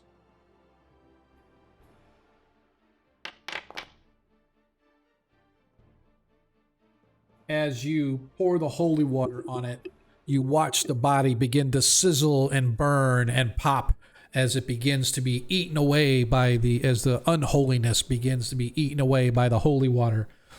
You watch as its skin bubbles in sort of almost like you're scalding it with some super hot water. You're not sure if that's enough to do the trick, but it looks like it definitely damaged it. I don't know if we keep putting stuff on it, maybe that'll work. I don't know. Okay. Well, I mean, Well, that was his turn. Varys. Varys can burn it. Varys, you're up. I'm going to keep an eye out for more of them, Okay. and I'm going to light a torch and burn it. Okay. You guys watch. Varys takes a minute, quickly brings out a torch. You watch as the areas of the body that were not affected by the holy water begin to knit themselves back together. The arm that Zadkiel chopped off, the worms from inside this thing begin sort of growing together and start pulling the arm, knitting it back as this thing begins to heal. Quickly, Varys torches this thing, and within a moment there's a small bonfire as eventually the son of Cuse is no more. Yep. So Fire's better. fire's a better answer. So, flame on. I'm going to keep the torch lit and hand it to Ezekiel. Okay. Because he'll have a better chance of hitting them. What a disturbing creature. Good thing I have a couple of bottles of oil and a flaming sword. Yeah. As you guys find yourselves standing on the precipice, you can see that this bridge narrows, and that combat on the bridge could be deadly for those that don't take care as you move your way. You want to hustle across the bridge? You want to try to run it? Well, let's go up to here and see how many of those undead things come running at us. And then have the wizard fireball. That's what I'm talking about. About damn time. As you guys cross this bridge, and I'll move Zadkiel since he's not moving. As you guys begin to cross the bridge, you hear this whispering sound echoing from the mists below. Zadkiel stops and grabs his head. He sort of almost like vertigo passing across him as he senses a great evil presence all around and below. We're moving in the right direction. Need a chant. I am What? one with sweet Cuthbert, and Cuthbert is. I was trying to make it funny about the force line from Rogue One, and you say it in like your Saint Cuthbert chant.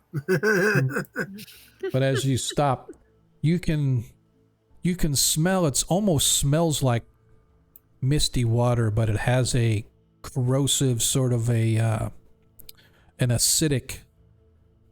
It leaves an acidic taste in your mouth when you breathe in the air here. It's kind of hard to describe. It's like an acrid sort of odor, as if somebody is burning an incense or an ozone or. Mythandar, roll me a 20-sided dice and compare it to your intelligence. Alrighty. To my intelligence? Yes, please. Alright.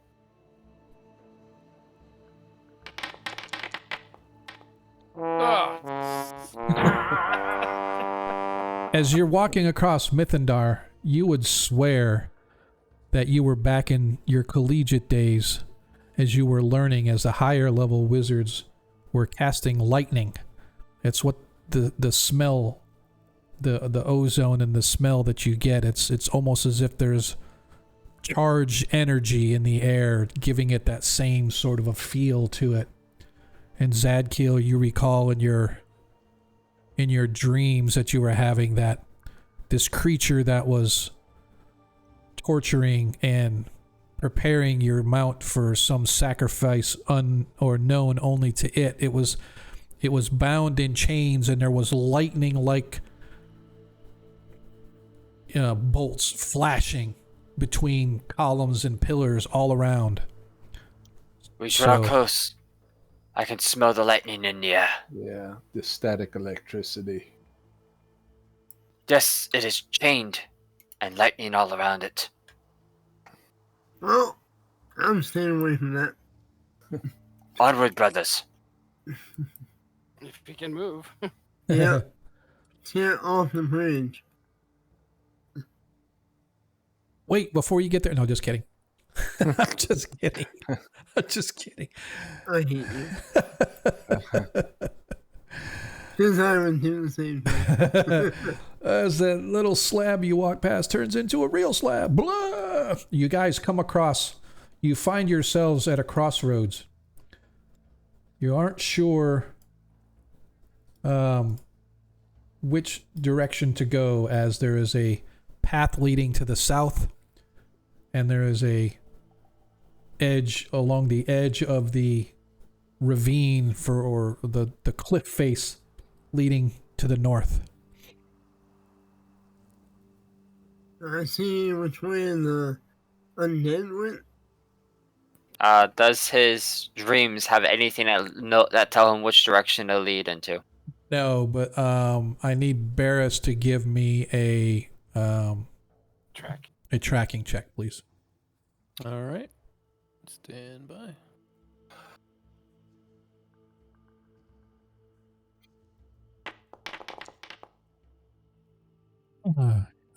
Unsure. You can see that there is a lot of footprints and a lot of movement of creatures in this area. So you're not sure if it went along to the northern edge or it turned and went south in that direction. I would like to hear noise and see if I can hear a horse. Okay. Whimpering, or Okay. something chanting or. Gotcha. Okay.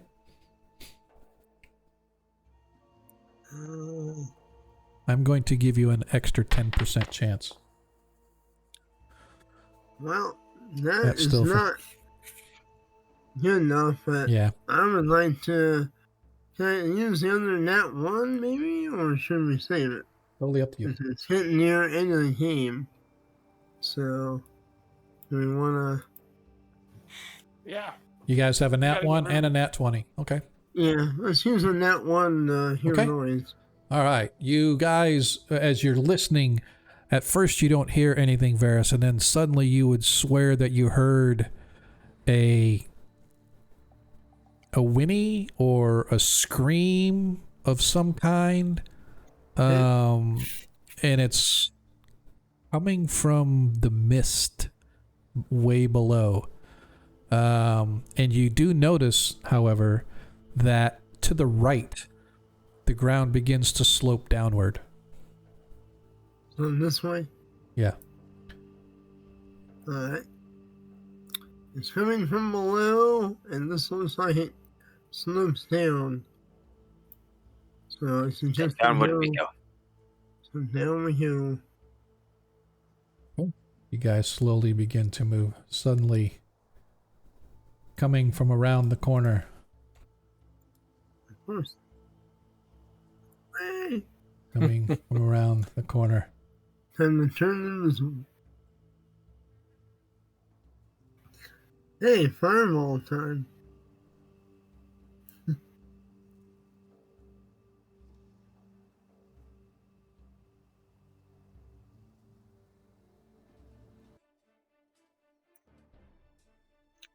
Did you take the torch I gave you, Sergio? He did. You gave Zykiel a potion. No, I gave you the lit torch. Yep, gave him the torch. Undead with. I am just going to go right into. We're not going to worry about talking. I know because I know what you guys are going to be doing. So, Deglin. I'll try to turn him. All right, go ahead and roll. They turn as mummies.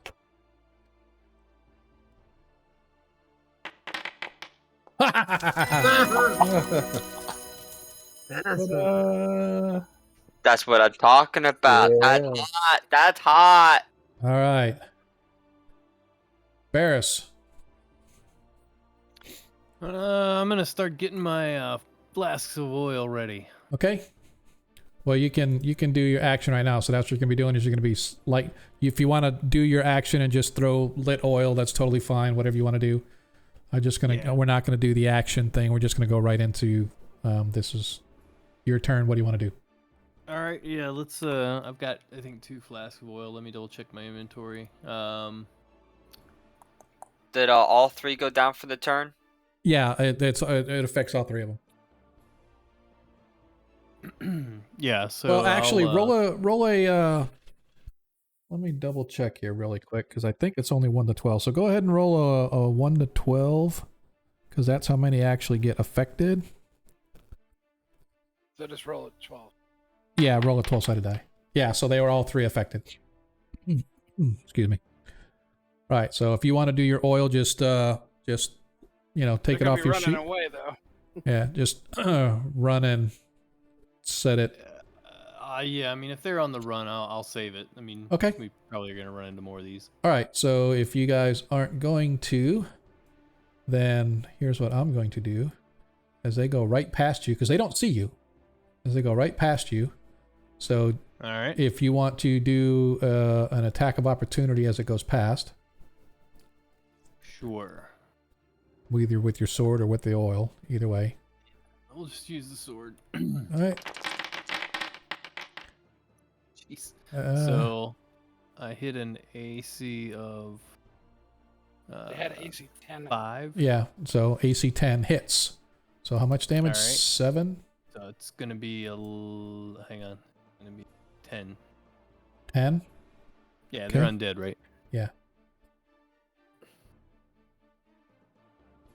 Okay. And then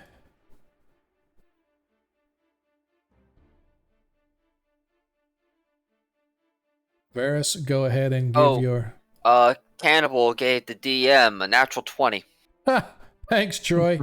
Woo! Oh, he's gone. I think he left. That's all right. Now He the did DM it right before he left. All right, that's fine. DM's got 3 now. All right. Varus misses. Zadkiel, go ahead and do your attack of opportunity. All right. Which one will have the attack of opportunity on? The one that's above us, or Yeah.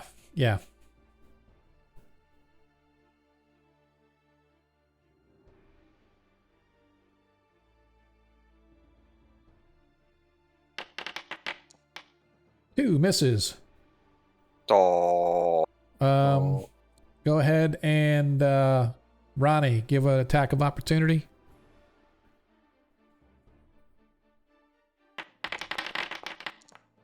Ronnie hits for 1 hit point of damage. 3 DM. Oh, 3. Sorry. Thank you.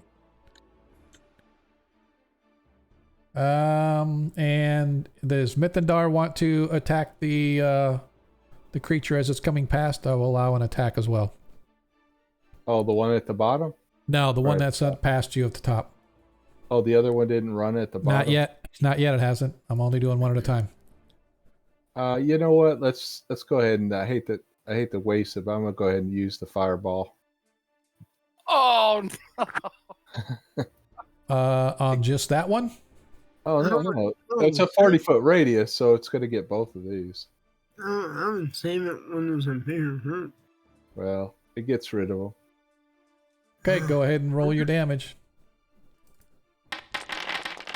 And they get a save for half, unless Yeah. they don't get a save. Yeah, they get a save. For half. So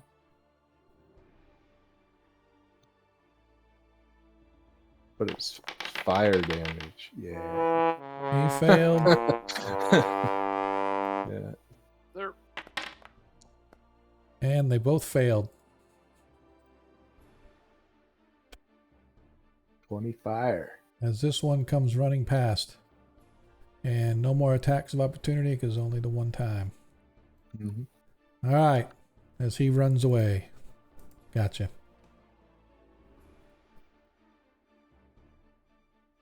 I'll go ahead and get rid of that. All right. As you guys manage to easily avoid that one,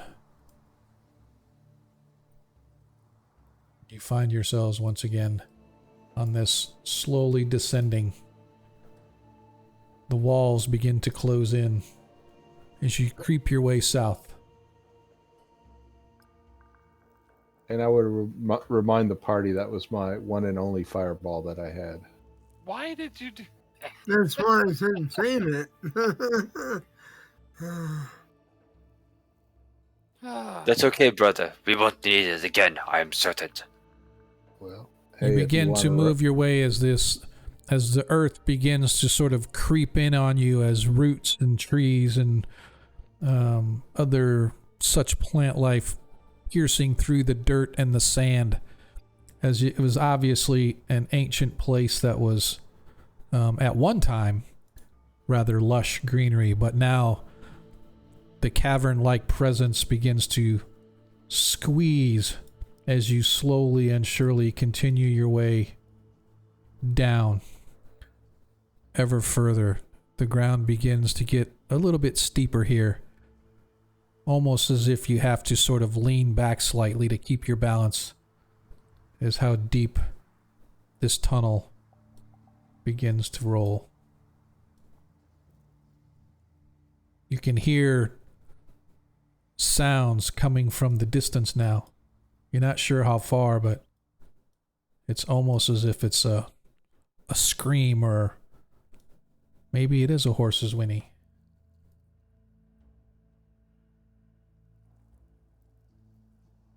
Eventually, it comes around.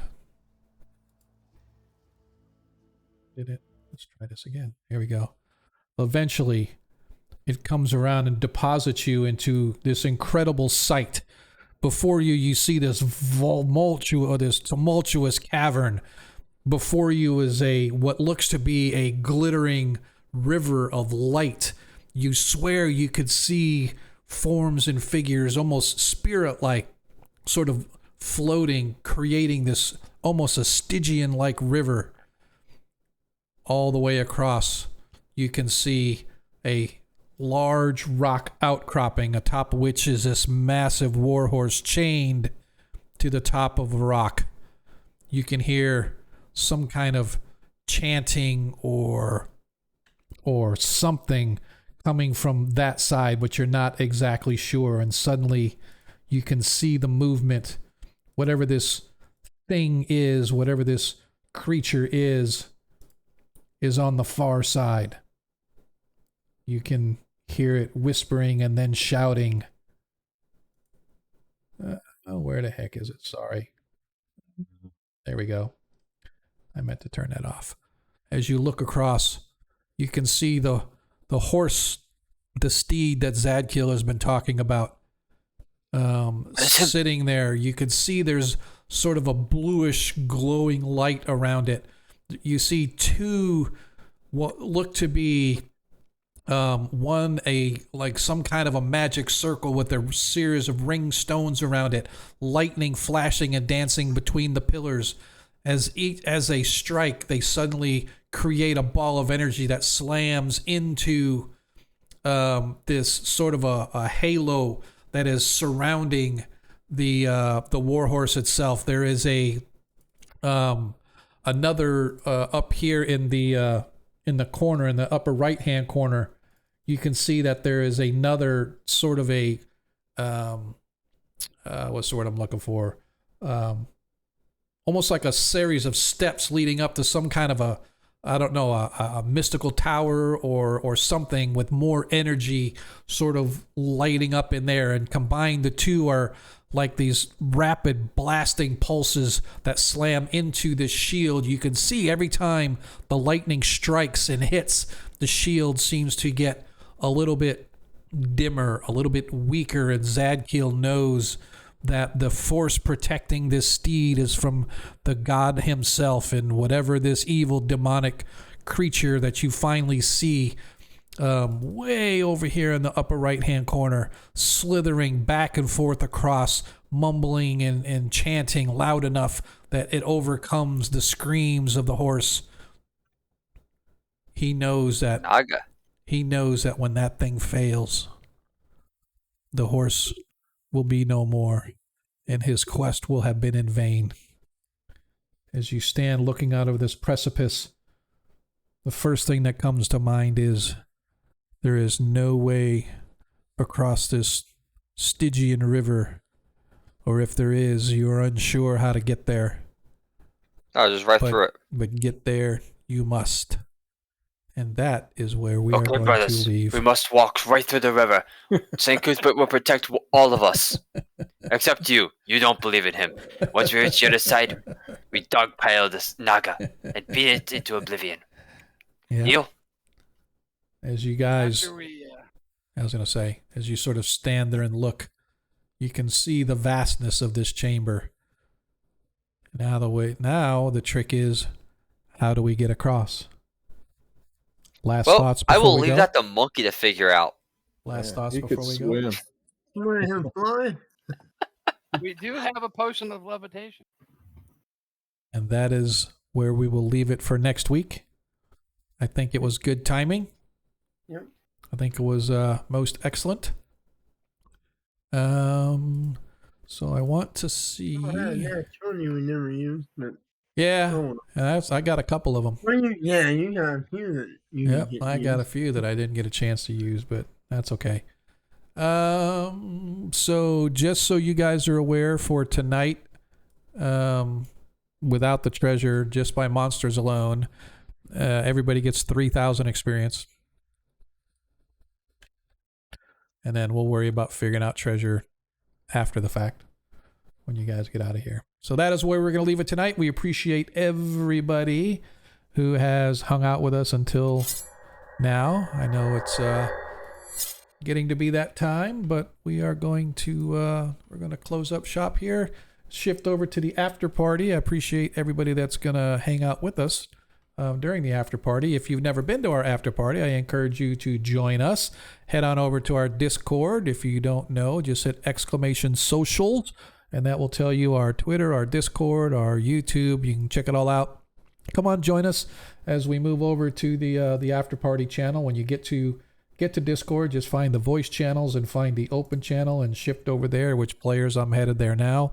For those that can join us, I appreciate it. I know sometimes you guys can't. All right, see you, Jake. I know that. I see you, Lando. Usually I know Lando can't, but appreciate it. Thought it was a pretty decent game tonight. All right, guys. See you guys next time. But for those that are joining me, looks like it's just going to be me and Iger. Maybe some of the others will join us, but we'll see. We're just going to hang out here for a few minutes to kind of talk about the game a little bit, talk about other things in a little bit, just kind of see what people thought, man. So hopefully you guys enjoyed yourself. Yeah, it was fun. Yeah, it was good. It was good. I like your maps. These are cool. These are really cool. Thanks, man. Appreciate it. So yeah. So it looks like Ronnie and Todd are just going to kind of stay up there and kind of hang out for themselves. But that's okay, because me and Iger like to be by ourselves. So 90-90 boo-boo. So yeah, so make sure you guys all note that 3,000 experience per player. That was for everybody. So guys got some decent treasure tonight. Yeah, that wasn't too bad. That was the only thing I was disappointed with tonight was the failure on my part of the teleport of everybody, because that would have been cool as fuck. Because everybody gets teleported in a random direction. Oh, and so fucked. And just imagine somebody getting teleported over the misty drop off. Yeah. Yep, 87 hit points. That would have hurt. That would have hurt when he landed. Yeah, would have. Thank you for allowing that and saving him. Oh yeah, no, I would have. No, I mean, you guys have a nat 20. Why would I not? Why would I not save it? So. Well, he should have called it. Yeah. Yep. Yep. So it looks like everybody has left for the most part. So I'm really not going to hang out too long here. I'm only going to hang out a couple minutes. What you got going on, Iger? Anything? It's just you and me, man. So you, me, and the chat channel. So I have to figure out who we're going to raid. I got nothing really. My dog's got serious allergy. Something. Your paws are all tore up. It looks like a rash. Ouch. We've gone to the doc twice for putting her on, antibiotics and cream for. Right. It's not doing. Yeah, that's kind of crappy. Yeah, my we got some weird grass out in the back. I'm not sure what it is. It looks like a wavy bladed fan-like leaf. Right. It's like a ground cover. It's not grass. Yeah. Can't identify. Yeah, I don't know. My daughter, she's got her cat. By the way, I just want to note that on Wi-Fi tonight, we had 0 drop frames, man. We've been running at 60 FPS the entire time. My computer's running nice and cool. It's nice.